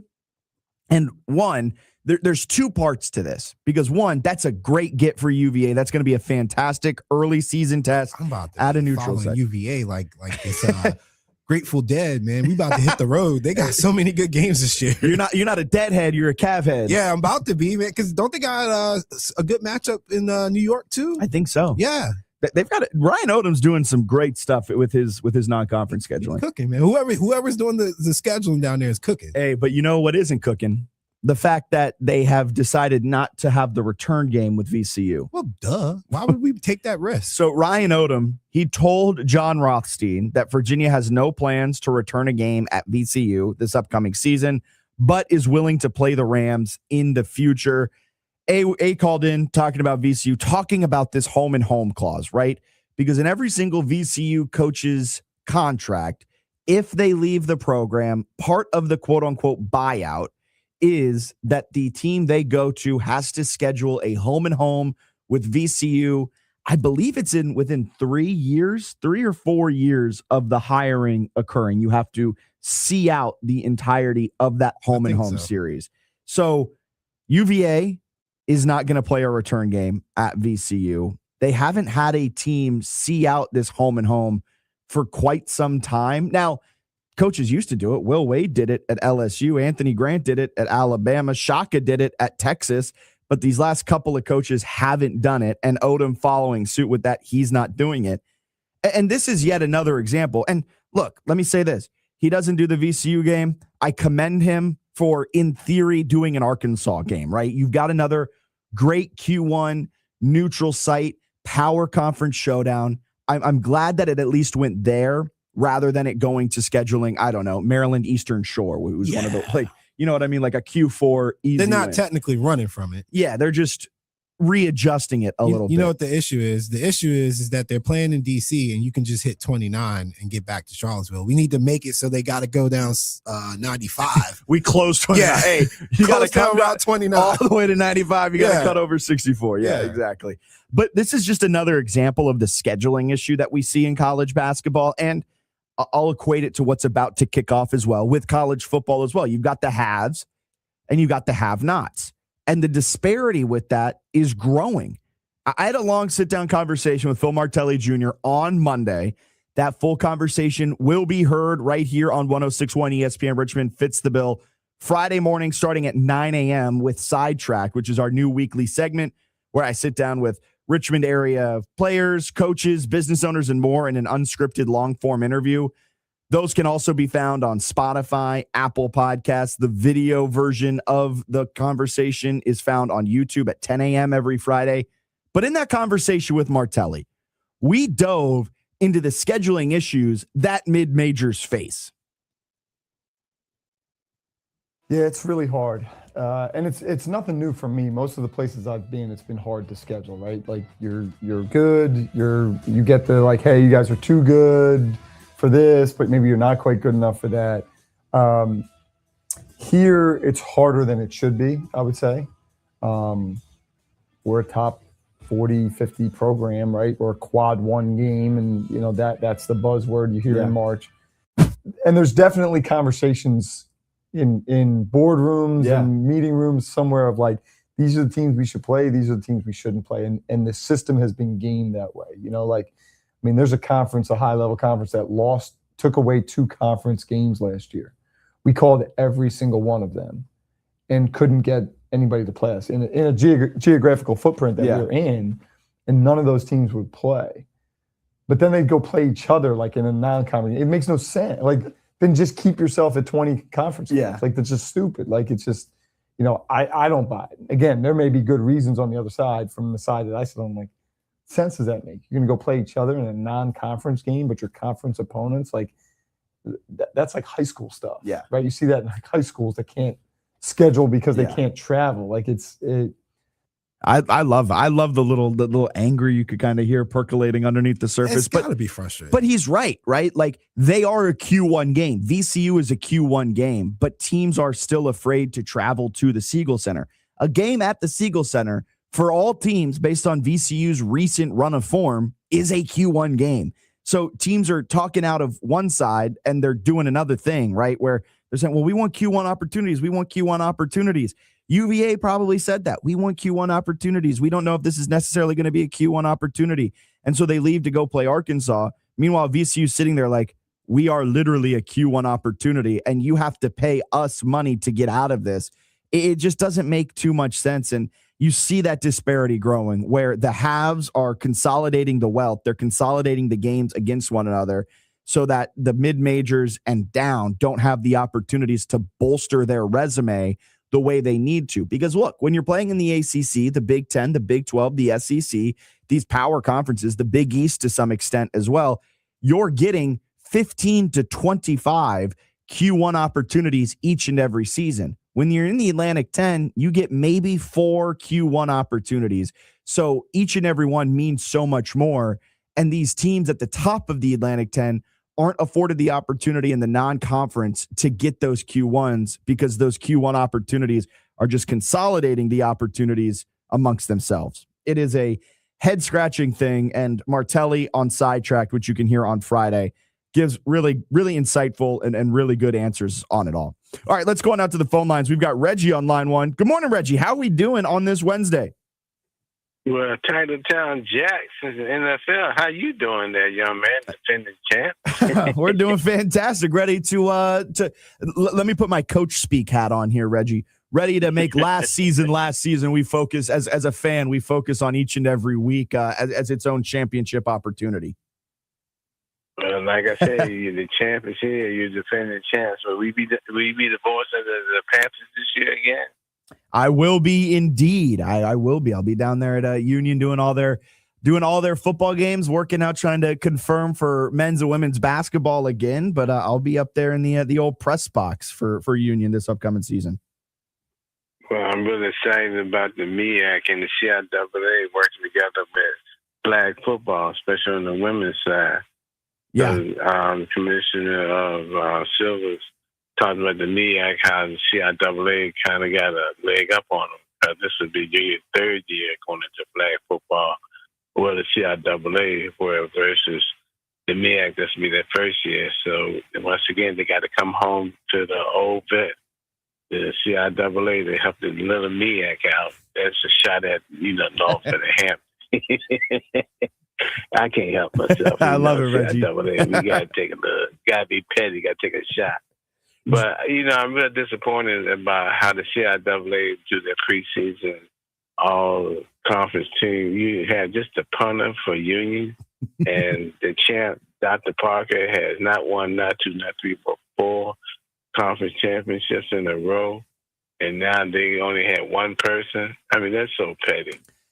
Once again, people in North Carolina being so petty. Is it? I mean, I think it is slightly pettiness, but do you think maybe someone or some people forgot to turn in their ballots? Maybe because that was mind-boggling. Union picked to win the CIAA, and yet they only had one player on the preseason poll. No, that's a little silly games that the people in the North, like Luke Williams and my man Orlando Magic, both of them have talked about over and over again. If you get a chance, hope you guys can talk to Sean Roberts of Channel 6. Maybe he gives some insight about how the people down north will turn ballots in and kind of stack the ballots, and they have their all-conference team and all-world team, but then at the end of the year, it doesn't add up, just like when they pick the different teams. So I'm like, once again, the people down there, I know I'm saying being blasphemy as a certain big mouth national reporter use that term, but it's just BS the way they pick these all-conference teams, and it's loaded with North Carolina teams and very few teams up in the North. Yeah. Juju, speaking of teams up in the North, you see Lincoln and Union announced that they'll be playing at Lincoln Financial Field on October 31st, I believe it is the precursor to the Delaware State. Is it Delaware State, Norfolk State game? Yeah, I'm glad you brought that up because it was so successful last year, and now they have a double hitter. I mean, it's right for them to go Union, go up 95 and kick on Lincoln's butt again because they'll kick that candy bus. They haven't won a game, I think, in about 20 years. They're worse than the Wizards. Hey, they might be in year 30 of their 20-year rebuild. Wizards on Lincoln. Hey, signs are pointing up for the Wizards. Signs ain't pointing up for Lincoln. Signs are pointing up for the what? The Wizards. What? No, don't get me started with them. Oh, my God. And when the late Ed Pollard until Michael Jordan hit the bricks, man, that's the time that things have changed. And we're still paying for it. The Kwame Brown pick. Oh, my God. Oh, I didn't mean to open up the wound. I didn't mean to open up the wound there, Reggie. Hey, enjoy the rest of your Wednesday. We'll talk again soon. Okay, my friend. Take care. Of course. There goes Reggie. I always forget. I can't mention the W word with Reggie. If I mention the W word with Reggie, things go down the hill real quick. Sorry, I'm a Wizards fan now, Reggie. Don't worry about it. Oh, you're a Wizards fan. I bring winning ways. I don't bring championships. All right, sure. I'm a Niners fan. I'm a Braves. Well, Braves won a World Series in the last decade. Yeah, in the last 5 years? Yeah, 5 years. So I actually can still hang my hat on that. Yeah, not as recently as I can. I mean, the Seahawks, exactly. the team I covered with in Division III men's basketball with Mary Washington. Please, let's hurry up and get this season started so we can get rid of this nonsense. You ain't repeating. You're right. You're right. Nobody repeats anymore. It's so last season. This is maybe the least stressful amount of time I've been as a fan who has won a championship, because I mean, I lived and died with every Seattle Seahawks play when I was growing up. Now in my adult age, I don't do it as much, but really going into last season, I thought we were going to finish third in the NFC West. I had no faith in Sam Darnold. After that first game of the season against the 49ers, when Darnold fumbled the ball on what would have been the game-winning drive, I was like, it's over. It's just terrible. I hate this team. Oh, my goodness. And then from there, they became the greatest team in the NFL last season. But it felt like a fluke almost. And now this season, I'm going into it, I'm like, hey, if we can just make it back in the playoffs, it's a success. If you lucked into a Super Bowl, man, you still lucked into at least 7 years of bragging rights. Oh, 1,000%. In that division. Yeah. Eternal bragging rights. Especially beating the 49ers and Rams in the along the way, playoffs. yeah. They beat them. Yeah. Whew, what a Yeah, gauntlet. from a divisional standpoint, man, I don't think you could have a better season than the Seahawks had. Like, it was domination in the regular season, and then any questions you might have were answered immediately in the playoffs because you really smacked them in the playoffs. Yeah. So, I think it was impressive. I don't like to give opposing teams credit, but I gotta give them credit for that. Can't give them the flowers on that one. No, that's perfect. If you beat everybody that you could possibly beat, because again, when we look back at that season, and I'm not trying to go on a tangent, but we do this so much in sports. We like to tear every single thing down. Yep. They didn't play this person, but we do it with the Patriots. Well, they had the easiest schedule. Yada yada. They didn't yada. do this. They didn't do that. It's like, well, they got there. You can't say nothing about the Seahawks' path to get to the Super Bowl and winning the Super Bowl, other than, well, they played the Patriots. But they would have beat anybody else. They would have. Like, literally, they proved it to you. They would have beat anybody else. Well, if you think about it, right, the Broncos or the Patriots, they would have dominated either single one of them. The Broncos without Bo Nix, man. Yeah, Come on. exactly. And And then then you stood a chance. the Bills, who They would have beat the Bills. They who have failed in the playoffs spectacularly so many times. Texans, CJ Stroud couldn't hit the broadside of the bar. CJ wouldn't have had it. The whole AFC playoffs last year, the Seahawks were better than every single team. This Texans would have been the better matchup just because of the defense. I mean, it would have been a 3-0 But game. if Stroud turns the ball over 5 times, then it's going to be a blowout. Yes. Yeah. So it is what a fun season it was. Get it over with though, because you get bye week perks when you're a fan. So when your team's on the bye week, you can talk as much trash as you want because you don't have a game. Is that how we play it? Is that how we that's play it? how I play it, man. Bye week perks. Now you get championship perks, which lasts for the entirety of the year until the playoffs until the Super Bowl ends. No, because I cut it off at the playoffs, because once we get to the playoffs, then it's like, nah, you got to prove it again. Yeah, you're right. You're right. All right, let's get a quick break in. We'll step aside. We'll be back with Say What? Jerry Jones. Man, I love training camp. We get Jerry Jones sound bites. We're back, baby. We're back. Richmond's only local morning sports show. Fitz the Bill. Back soon. 1061 ESPN on-air interviews presented by the Herman Allen Plumbing Heating and Cooling Hotline with Lennox products that make the air in your home absolutely perfect. Are you suffering from a sports injury, chronic pain, or something that just plain hurts? Ortho Virginia can help get you on the road to recovery. As the state's largest provider of orthopedic care, Ortho Virginia's team of specialists offers surgical and non-surgical treatment options. With 12 offices conveniently located in the Richmond area, visit orthovirginia.com or call 804-915-1910 to discover why at Ortho Virginia, stronger starts here. I checked Allstate first and saved hundreds on my car insurance. Really smart. Unfortunately, I didn't check if I left the pizza box on top of my car before driving home. Not smart. Oh, and a semi just turned my deep dish into a thin crust. Yeah, checking first is smart. So check Allstate first for a quote that could save you hundreds. Potential savings vary, subject to terms, conditions, and availability. Allstate North American Insurance Company and affiliates, Northbrook, Illinois. Veterans and active duty service members. When your call to service ends, your mission doesn't have to. Go from GI to IT in just a few months at My Computer Career. Prepare for a high-demand career in cybersecurity, protecting people, systems, and institutions from real cyber threats. Cyber warriors are needed now. Will you answer the call? Go to mycomputercareer.edu/CWP to learn more. That's mycomputercareer.edu/CWP. An elite CompTIA certification partner. VA education benefits are available to those who qualify. This is advertising material. Businesses have a responsibility to keep you safe. Patch the pothole, fix the broken step, light the parking lot, mop the floor, and put up a sign. When they skip those basics and someone gets hurt, that's negligence. If you slipped, tripped, or fell on someone else's property, Alexander Chenard Trial Attorneys want to hear from you. Call 877-222-6666 or visit alexwins.law for your free case evaluation. alexwins.law. This is advertising material. Past results do not guarantee future outcomes. Every case is different. Philip George's licensed attorney in Virginia is responsible for legal work. Office is located in Norfolk. Does your home need a new heating and cooling system? Call Herman Allen Plumbing Heating and Cooling. At Herman Allen, we provide expert service for summer tune-ups and system installations. Plus, for a limited time, purchase a new qualifying Lennox system for up to $1,300 in rebates for qualified buyers and incur no interest for 60 months when financing a new Lennox system. Contact Herman Allen Plumbing Heating and Cooling at 804-746-5853 or HermanAllenPlumbing.com today. Conditions apply. See dealer for details. Here's the deal. The government is over $38 trillion in debt, which means the IRS isn't slowing down. And the tax code is complex and unforgiving. So it's not surprising if you're one of the millions of Americans that owe back taxes to the IRS. Unfortunately, they're the world's most powerful collection agency, with the ability to garnish your wages, seize your bank accounts, and even take your home or business. But don't be stressed or worried any longer. We're Optima Tax Relief, America's most trusted tax resolution firm. We have resolved over $3 billion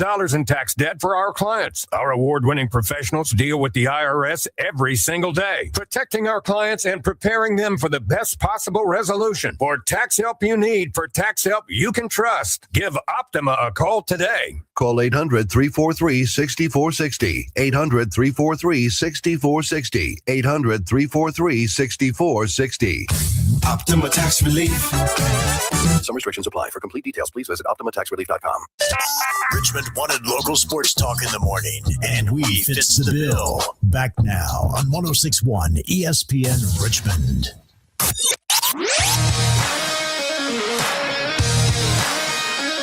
What are you saying? Excuse me? What? Excuse me? What? Say what? What the are you saying? Candidly, I'd be very interested. I'd give up future to add substantive to where we are today as to a player, to give you an idea about would I invest something substantive to get the right kind of deal to improve us opening day? I would. I feel that good about this team this year. And of course, you know that I haven't seen this team play together. And so, but in general, looking ahead, I think we've got a chance to be worthy of spending some future if we saw an opportunity. Yesterday, I talked about a situation yesterday with another team and another owner yesterday. So I'm just going to throw a couple of things out there before we dive into the meat of what was just said by Jerry Jones, because say what, man? One, I think Jerry Jones just learned what the word substantive means because he used it, I think, 4 times in that short clip. That was a 40-second clip. I think he was using it once every 10 seconds. I'm convinced that was either on his word of the day calendar or he just learned what that word means. Secondly, that man talks with his hand so much. Did you hear him hitting the table every syllable? How some people clap when they talk. He's just Jerry just want to make sure you understand what he's saying, man. He is. It's basically like I ain't repeating Yeah, myself. I'm trying to understand what Jerry Jones is saying. Even though I say this every single year for the last, I don't know, I'm trying to understand what he's saying, 30 man. years. What he's saying is, but you had Micah Parsons last season. No. You had a substitute player. I'm going to translate 10 months ago. I could very possibly translate this. Yes, be making a trade.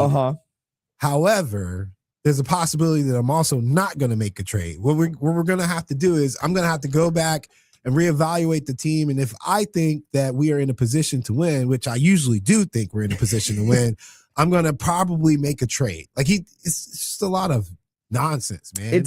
It is insane because also big brain. Substantive. He's looking for a substantive player, right? Yeah. You had one. His name was Micah Parsons. According to me, he's the second best edge rusher in the NFL.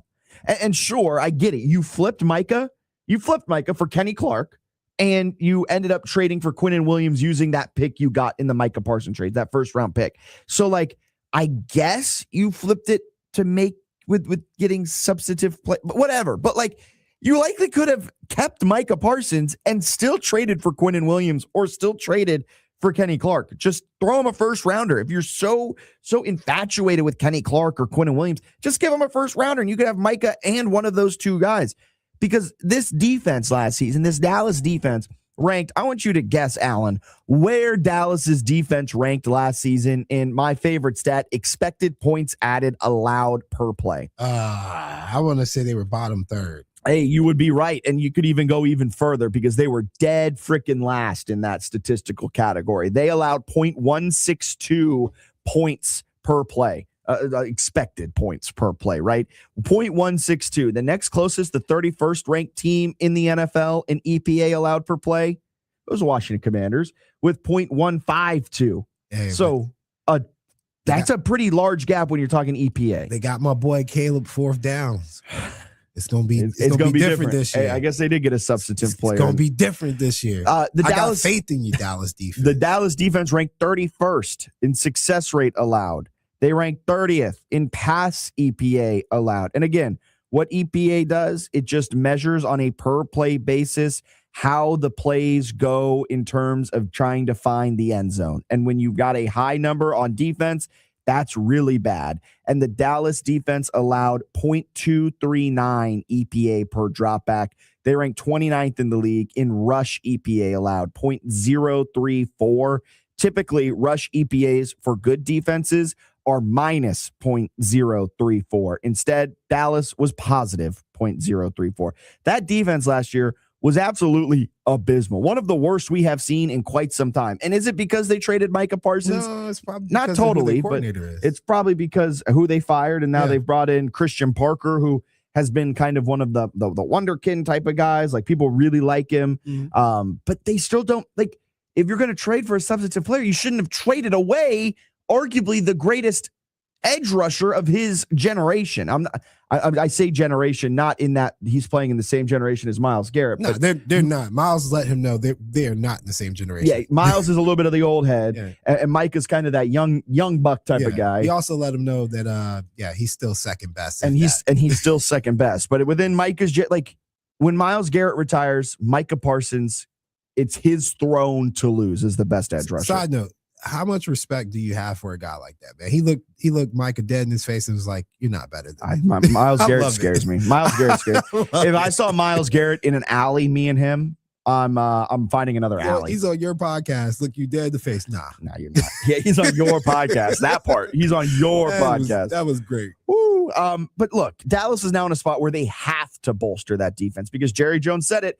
He thinks this is a championship caliber team, but it's not a championship caliber defense. So he's going to have to make a move to bolster the defense. There's some truth to that logic, though, right? Like, there are times where you go for it, right? You have a window. Rams right now, they're going for it, right?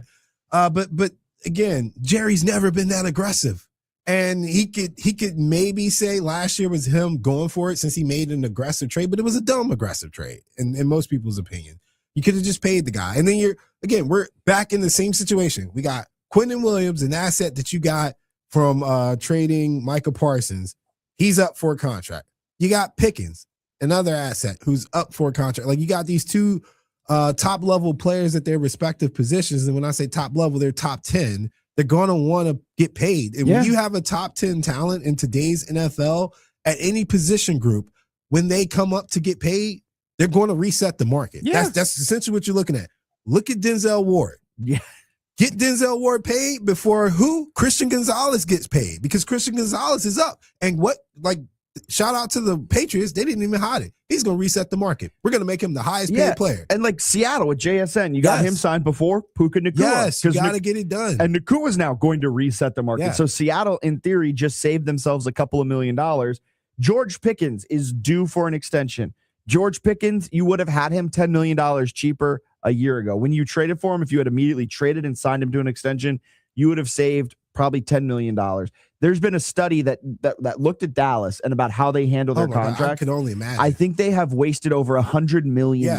It's really bad. In like this recent modern era between CeeDee Lamb, Dak Prescott, losing out on Micah Parsons. Like, they have blown $100 million. I mean, they've every top tier player dating back to Dez Bryant. Yeah. They've basically done the same thing. It's ridiculous.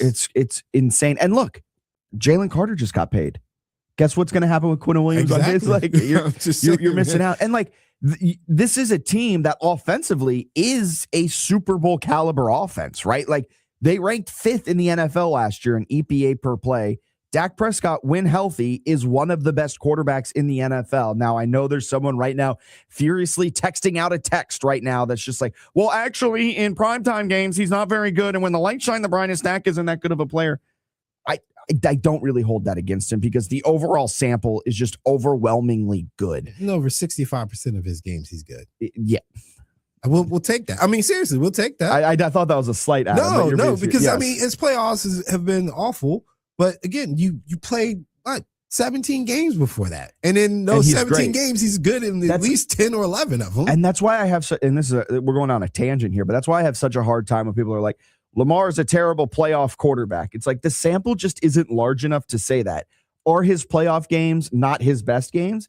Yes, but there have also been playoff games where he has played exceptionally well. The Titans one, man. I'll never forget that. The Kansas City one where Zay Flowers dropped the ball at the 1. Brother had win the game if you do that. Accounted for over 500 yards in their offense, and they still lost to Derrick You threw Henry. it to Mark Andrews perfectly. That would have won the game, and he volleyball spiked it into the ground. Oh my God. But that's why I have trouble. I have trouble using primetime games and playoff games exclusively as a metric to say whether a quarterback is good or not. Because Baker Mayfield, I'm not taking him first overall in a quarterback draft, but that man shines bright when the lights are bright. Like he's got that moxie about him. You know what I mean? But like going back to the point, Jerry, you do need to make a change. You do need to go out and find a guy that can add some sort of ability to this defense. You made the right move by drafting Caleb Downs, right? Like, You made lemonade out of some sour, rotten lemons last season by flipping Micah into Kenny Clark and Quinnen Williams. You shored up the interior of your defensive line. You do, though, need an edge rusher. You do, though, need a guy that can get after the quarterback and set the edge. There's just not that type of player. Edge rusher and linebacker. They haven't had a good linebacker in a while. Leighton Vander Esch was probably their last great linebacker. Yeah. He was only good for like 2 seasons. Because of his neck, right? Yeah. That's why before that was Sean Lee, I believe. He wasn't bad, but he couldn't stay healthy either. Yeah. So, yeah, they need a lot. They need a lot. And go out and trade for someone. Like, you got to. Jerry Jones saying, candidly, I'd be very interested. I'd give up future to add substantive to where we are today. As to a player, to give you an idea about what I would invest something substantive to get the. This is his quote. This is his direct quote. Can't see if you can follow along with this here, Alan. Candidly, I'd be very interested. I'd give up future to add substantive to where we are today. As to a player, to give you an idea about would I invest something substantive to get the right kind of deal to improve us opening day? I would. I feel that good about this thing this year. Did you follow that? Yeah, it's what I was saying. It's just it's blah, blah, blah. Yeah. Wah, wah, wah, It's a Charlie Brown. Wah, wah, wah, wah, wah, wah, wah, wah. But man, and the fans are like, man, shut up and let's get to the Super Bowl. Man, shut up. Let, make a trade. I don't want to hear sign Pickens and go trade for a player. But yeah, they don't. I would love to know what player he had a call about. Because Dallas, and I've said this about the Bengals, Dallas is a poor franchise. Like in the grand scheme of things, Dallas and Cincinnati are family-run operations. And I get it. Like they are rich. They have a lot of money. But in the grand scheme of football ownership, they don't have a ton of money, which is just another head-scratching thing, which makes things so much more difficult. Dallas, you've got a Super Bowl offense. Go out there and make a move to get a Super Bowl-level defense. All right, let's get a quick break in. We've got the trade deadline coming up in Major League Baseball. So we've got to talk about some buyers, some sellers, what the Orioles might do, what the Nats might do, what the Braves might do. That's all coming up next right here on 106.1 ESPN Richmond. You're tuned into Fitz the Bill. Back in a moment. If it don't flow, then it don't drain. If it backs up every time it rains, remember, if it's not working, call Gherkin. Back in 1976, there was no Angie's List or Google reviews to find the best plumber in town. You'd go ask your neighbor, and around Richmond, they'd tell you call Tommy Gherkin. Today, you can go online and see Gherkin Plumbing, Heating, and Cooling's hundreds of 5-star reviews. And if your neighbors have used Gherkin, you can ask them too. You'll find that even though Tommy Gherkin's plumbing company has grown, their rapid response commitment and dedication to fixing your plumbing and HVAC issues right the first time hasn't faltered a bit. So you know what they say, if it's not working, call Gherkin. 741-6630 or visit gherkinplumbing.com. After 50 years, Gherkin Plumbing, Heating, and Cooling has stayed true to their roots. They've just grown a bit, and the reviews online now too. Remember, if it's not working, call Gherkin. Stop smoking. Alex Goen, patented hypnosis. Totally changed my life. It's amazing. I don't have any cravings. You want to quit, but have found it impossible? This is the thing for you. I have absolutely no craving. It's the darndest thing I have ever seen in my life. It's not for entertainment. It's for results. Do it. It works. Period. You've tried everything else. You need to come and try this. Why so effective? The only stop smoking method in America proven useful by the U.S. Patent Office because it reprograms your subconscious. Alex Goen breaks your connection to cigarettes, coffee, stress, driving, even other smokers. No cravings, irritability, or weight gain. Cigarettes no longer own you. Walk in a smoker, walk out free. Only $59.99 or your money back. Stop Smoking Seminar Monday, August 17th, Hilton Garden Inn, Colonial Heights, 8 p.m. Weight loss, 5:30 p.m. Or Tuesday, August 18th, Comfort Suites at Virginia Center Commons, Glen Allen, 8 p.m. Weight loss, 5:30 p.m. Sign up at alexgoen.com. Goen. That's alexgoen.com. Man, I love this place. I've been surfing here since I was a kid. Now, seeing my grandson out on the water, it means everything to me. Watching him and taking in the blue waves, the sea breeze, the blurry horizon. If you have geographic atrophy, or GA, subtle changes in vision could mean it's progressing toward irreversible vision loss. Izervay is proven to slow GA progression and could help preserve your vision for longer, so you may keep seeing the world around you. Izervay, or avacincaptad pegol, is an eye injection. Don't take it if you have an infection or active swelling in or around your eye. Izervay can cause eye infection, retinal detachment, or increased risk of wet AMD. Izervay may cause blood in the white of the eye, blurred vision, or a temporary increase in eye pressure. Do not drive or use machinery until vision has recovered after an eye injection or exam. Ask your retina specialist how you can slow your GA with Izervay. To learn more, call 1-855-IZERVAY or go to izervay.com. Paid for by Astellas Pharma. Join us on Sunday mornings at 9 o'clock right here on 106.1 ESPN Richmond for the Bottom Line Sports Talk radio show with me, Steve the Truth, featuring Harry Clary and the entertainer that is Rick Morris. Sports Talk at its best. Richmond's morning sports conversation continues. Fitz the Bill. Back now on 106.1 ESPN Richmond.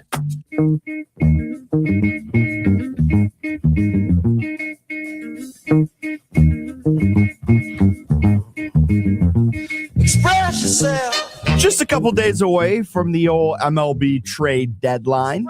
August 3rd is the deadline for all moves to be made. And do you think the MLB has the best trade deadline? I do. I think they do. They have the one that typically lives up to the expectations. Yeah, that's true. We always have extreme expectations. NFL's kind of closing the gap a little bit. They've always got a fun trade deadline. But MLB, they always have a number of buyers and a number of sellers. And with the deadline Monday, we're going to start seeing things heat up. And it's going to be fascinating to see how this all plays out at the deadline. Because right now the standings are very, very crowded. So that means a lot of teams, their postseason fate is still kind of up in the air, right? The biggest lead in a division is 11.5. That's the NL West with the Dodgers over the Diamondbacks. Other than that, the largest lead in a division is just 6 games. That's in the NL East and NL Central. Then there are 5 NL teams within 4 games of the wild card spot, the final wild card spot, and then 5 more AL teams within 4 games of the final wild card spot. So it is a log jam across the league. And because of that, there aren't as many clear sellers. Now, you could argue there's a lot of wishy-washy guys, right? Like maybe some guys are going to try and split the middle and try to play both sides of the aisle, but that typically doesn't really work out for you. And right now there's only a number of true quote unquote contenders. And by that, I mean, you look at the standings, I only feel comfortable saying that the bona fide contenders are the Dodgers, right? Like the Yankees probably want to be in that conversation, but I just can't trust the Yankees after that cold stretch they went on right before the All-Star break. Plus, they're not even leading the AL East. They're 1.5 games back behind the Tampa Bay Rays. That doesn't inspire joy. So you look at it across the league, I'd argue there's only one true contender, one true World Series favorite. It's the Los Angeles Dodgers, and they're aggressively chasing pitching as it stands now, probably because Shohei Ohtani, his return to the bump is still unknown. Well, I will counter that and say that I believe in Milwaukee to be a contender at this juncture. Okay. They've got the pitching for it. And they've got, they have the second best run differential in the National League. They got the pitching, too. That's true. But that NL Central, man, the Cubs right there behind them, they're a pretty solid group too. Like, it's tough. Yeah, the Cubs are solid, but I think when you think postseason play in baseball, like it always starts and stops with pitching, and not just pitching, but bullpen, right? Like you got to have the guys that can close the games for you. And I think Milwaukee over the last 7-8 years has been a team that has had consistent bullpen play. And now they've got a bona fide starter for sure.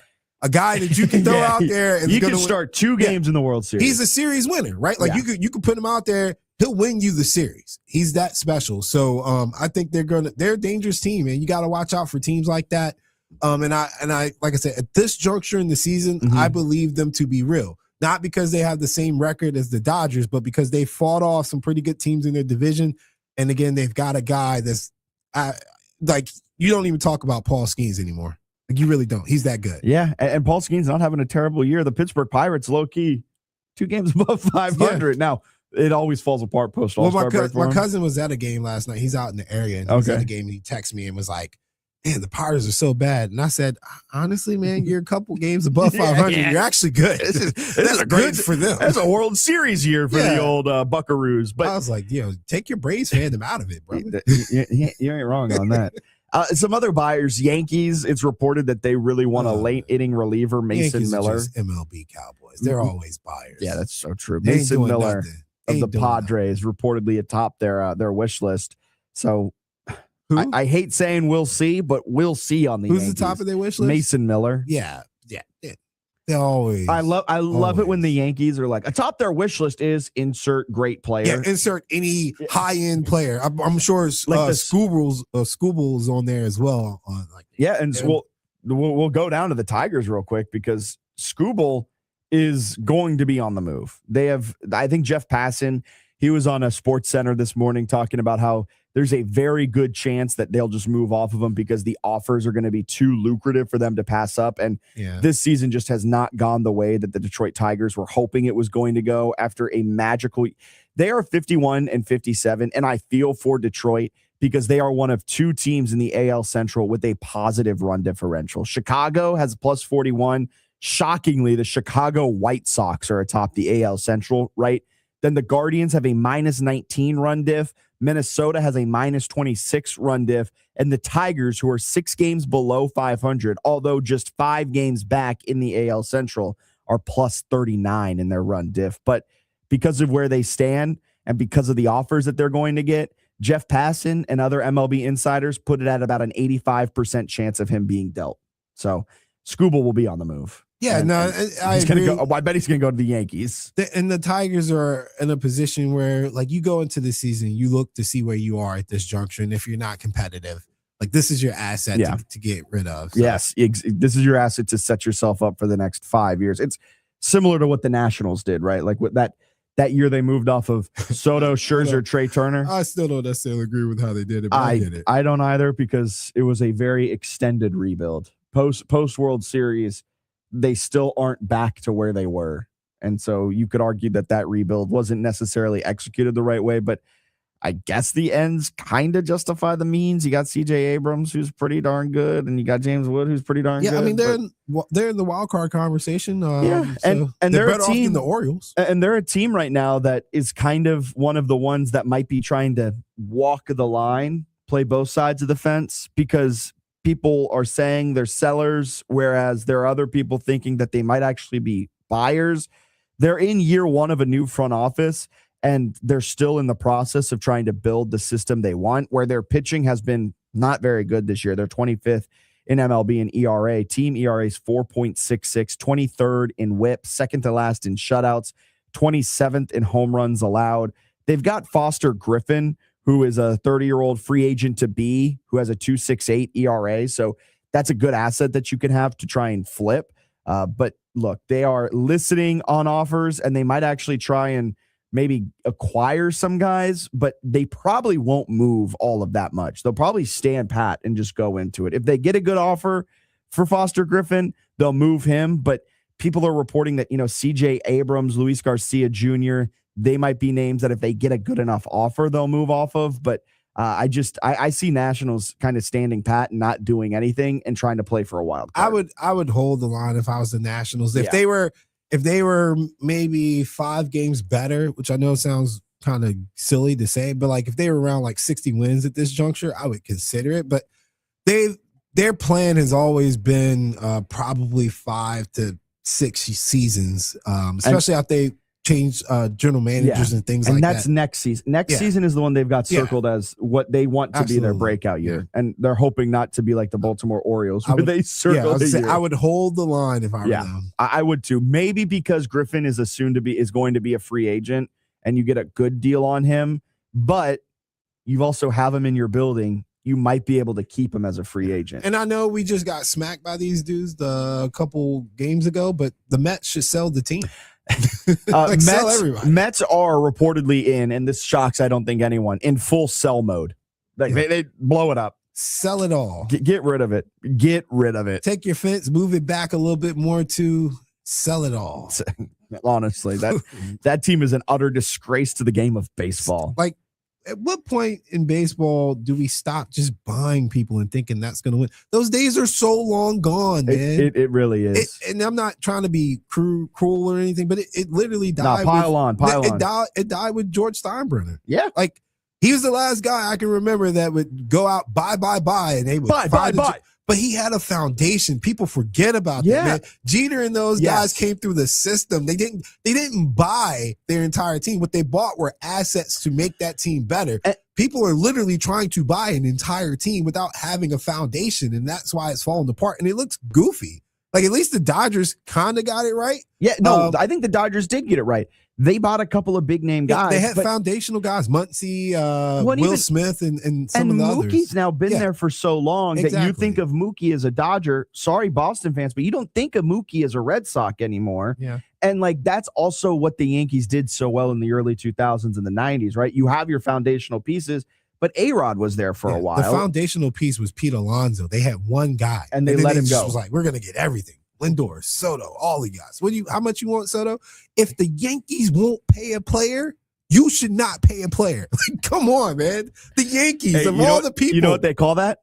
Little brother syndrome. Man, that's crazy. Like, the Yankees said, little brother syndrome. Your demands are too crazy for us. Go test the market. And the Mets said, what the Yankees give you, you're not signing with them? All right, deal. We'll give you $100 million more. That's crazy, but man.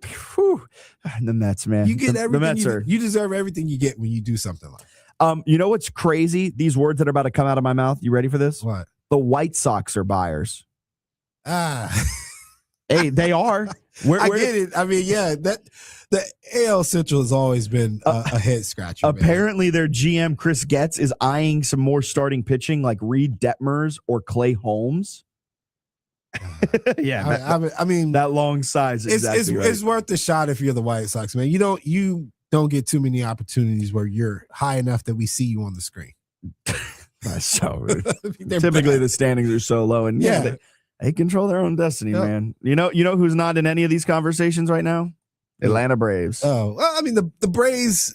You want them to move off? Was it Austin Riley? You want them to move off of?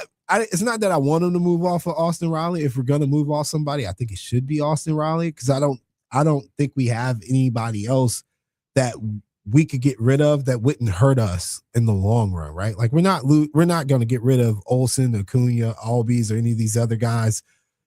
Riley has been kind of up and down for us at times, and I think people are just tired of the inconsistency.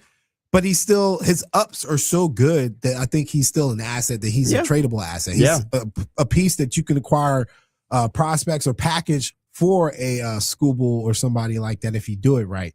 But the Braves just haven't had an identity as far as like, are we a farm system team building through the farm system, or we're going to be aggressive?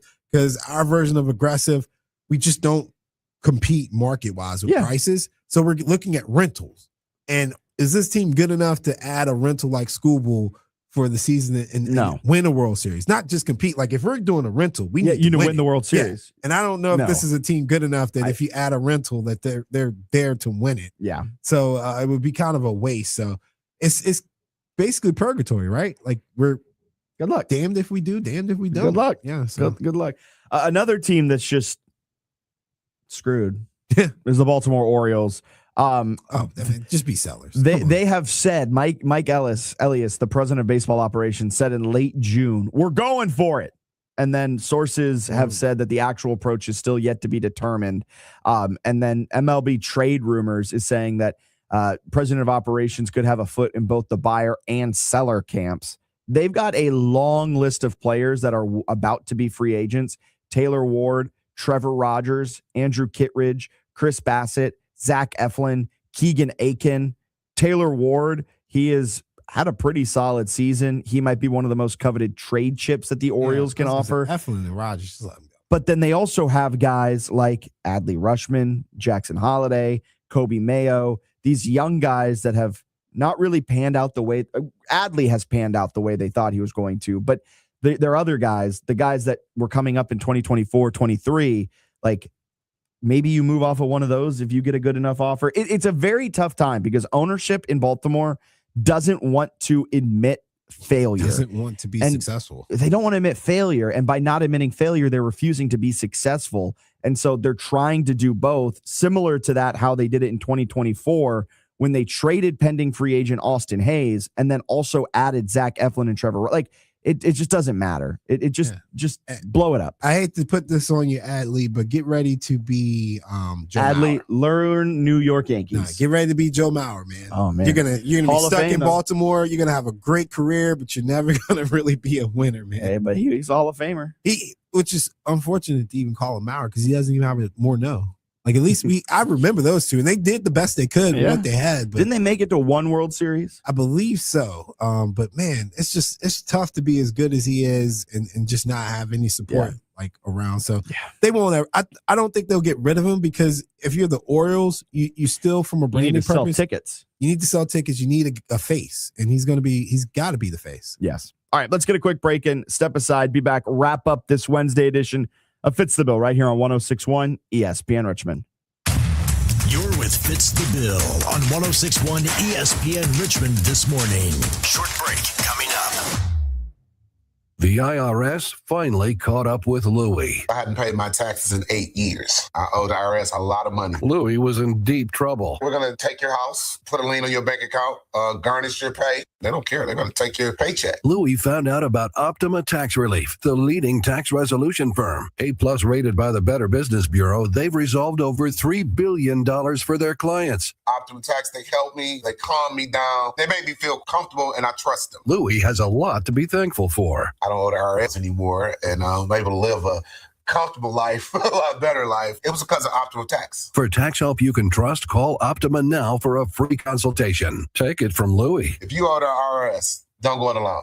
Give Optima Tax a call. They can help you. Call 800-343-6460. 800-343-6460. 800-343-6460.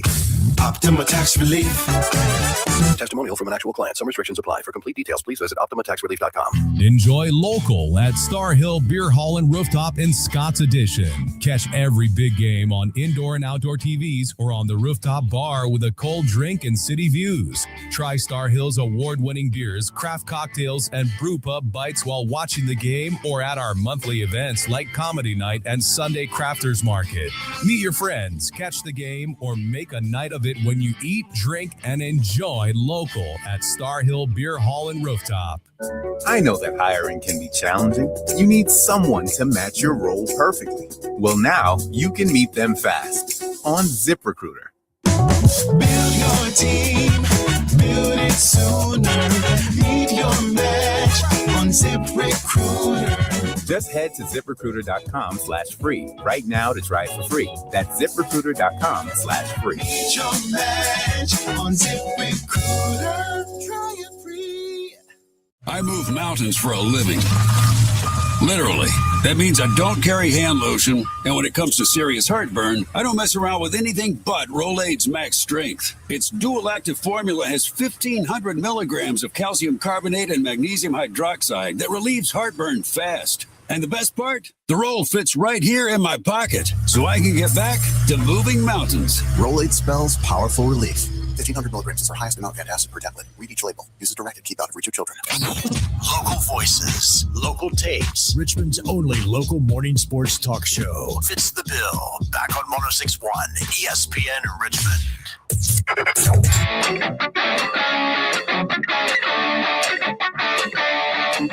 Oh, another free one. Thanks, dog. You always hook me up. Another hour of the fun stuff on deck. Another one of your nonsensical rambling stories. And another round for everyone on me. I don't want to hear another peep. Okay, all right, here's another one. Another thing before we get up on out of here, Well, two more things before we get up on out of here. First things first, a bit of housekeeping information, because a lot of people have been reaching out, and we just wrapped up a recording yesterday that kind of will kick off some high school football coverage. We had an interview sidetracked. It'll be coming out not this Friday, but likely either the next Friday or the next. I've been knocking out the recordings for sidetracked. I'm really excited for this upcoming kind of guest list that we have coming. We have Phil Martelli Jr. on Friday. We caught up with Justin Thorpe, former JMU quarterback, played at Virginia State as well, spent 3 seasons on Varina High School football's coaching staff. He now is a personal trainer and does a bunch of stuff around the 804 community. We caught up with him. We caught up with Alan Thibault from Ashton Creek Vineyards.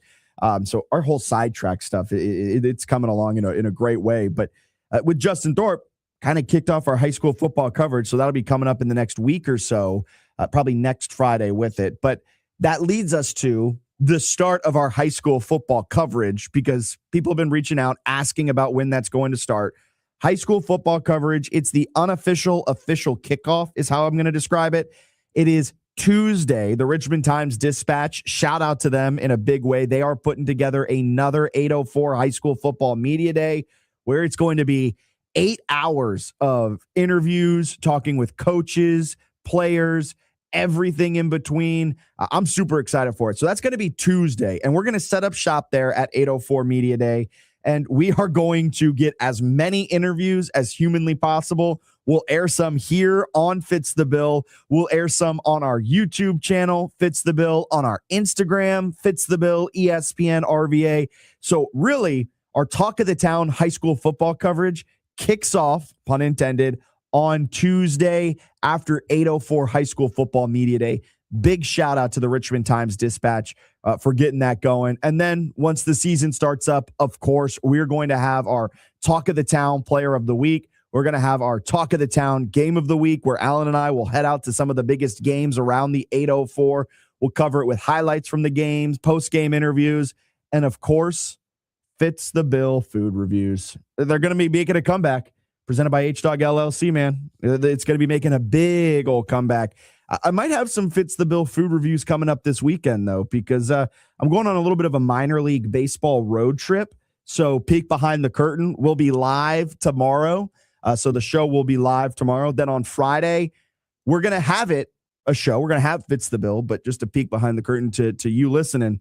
Won't be fully live on Friday. Some of it will be pre-recorded as I kick off a little minor league baseball road trip, going to some indie ball games, going to some AA, AAA games, single A games over a couple of days through the weekend. So might have a couple of Fitz the Bill food reviews at random baseball stadiums, minor league baseball stadiums across the Southeast. Going to Gastonia, which is an indie ball team, going up to Knoxville to see the Smokies play, Asheville to see the Tourists play, the Spartan Burgers play. So might have to try a burger at the Spartan Burgers. Yeah, I was gonna do my usual bark, but I figured that wouldn't go over well on the radio. Like, what is that? I can't wait for the food reviews. Man, can Huguenot defend its throne? That's the question. Can Jack hold on to the fish? Hey. Maybe that's why Huguenot won. Who could really tell? The question going into the high school football season, it's not can Varina defend. It's not any of that. It's can Huguenot defend their title as the Fitz the Bill food review champion. We got to find a good prize for this year's winner. And I got to try Varina's food. Wasn't able to try Varina's food because I couldn't make it out to the Varina-Maury game last year, which may have been the game of the year. And, I'm pretty sure it was game of the year. Although Varina Highland Springs was pretty darn good too. Yeah, no, Varina Highland Springs was pretty good, but that Highland Springs food, man. Whew. But the Maury game was great. The Maury game. The stories I've heard from that game probably don't even do it justice. But yeah, all high school football coverage, bit of housekeeping. That's going to kick off on Tuesday after the Richmond Times-Dispatch 804 High School Football Media Day, where it's going to be 8 hours of interviews, everything like that. And you can find that coverage here on Fitz the Bill. You can find it on our YouTube, our Instagram, all of that stuff. That's kicking off next Tuesday, and that will really get us going into the high school football calendar. Man, the offseason. The calendar's about to flip to August. The offseason's done. We're in the season, man. I told you. All teams are at training camp. Once training camp starts, it's a wrap for us. Tomorrow, ACC football. The preseason poll came out. We're going to react to that. and see how my preseason poll that I submitted to the ACC to be counted in the entire ACC preseason poll, how my poll stacks up to the official poll that culminates all, 800 votes that they had in. So that's coming up tomorrow, as well as a conversation with Chip Patterson from the Cover 3 podcast and Pat Jaggers from the Motor Racing Network, making a Thursday appearance right here on Fitz the Bill. So keep it locked right here, mid-major match show at 4 p.m. Between now and then, we are where Richmond talks sports. Your home for Richmond Spiders athletics all year.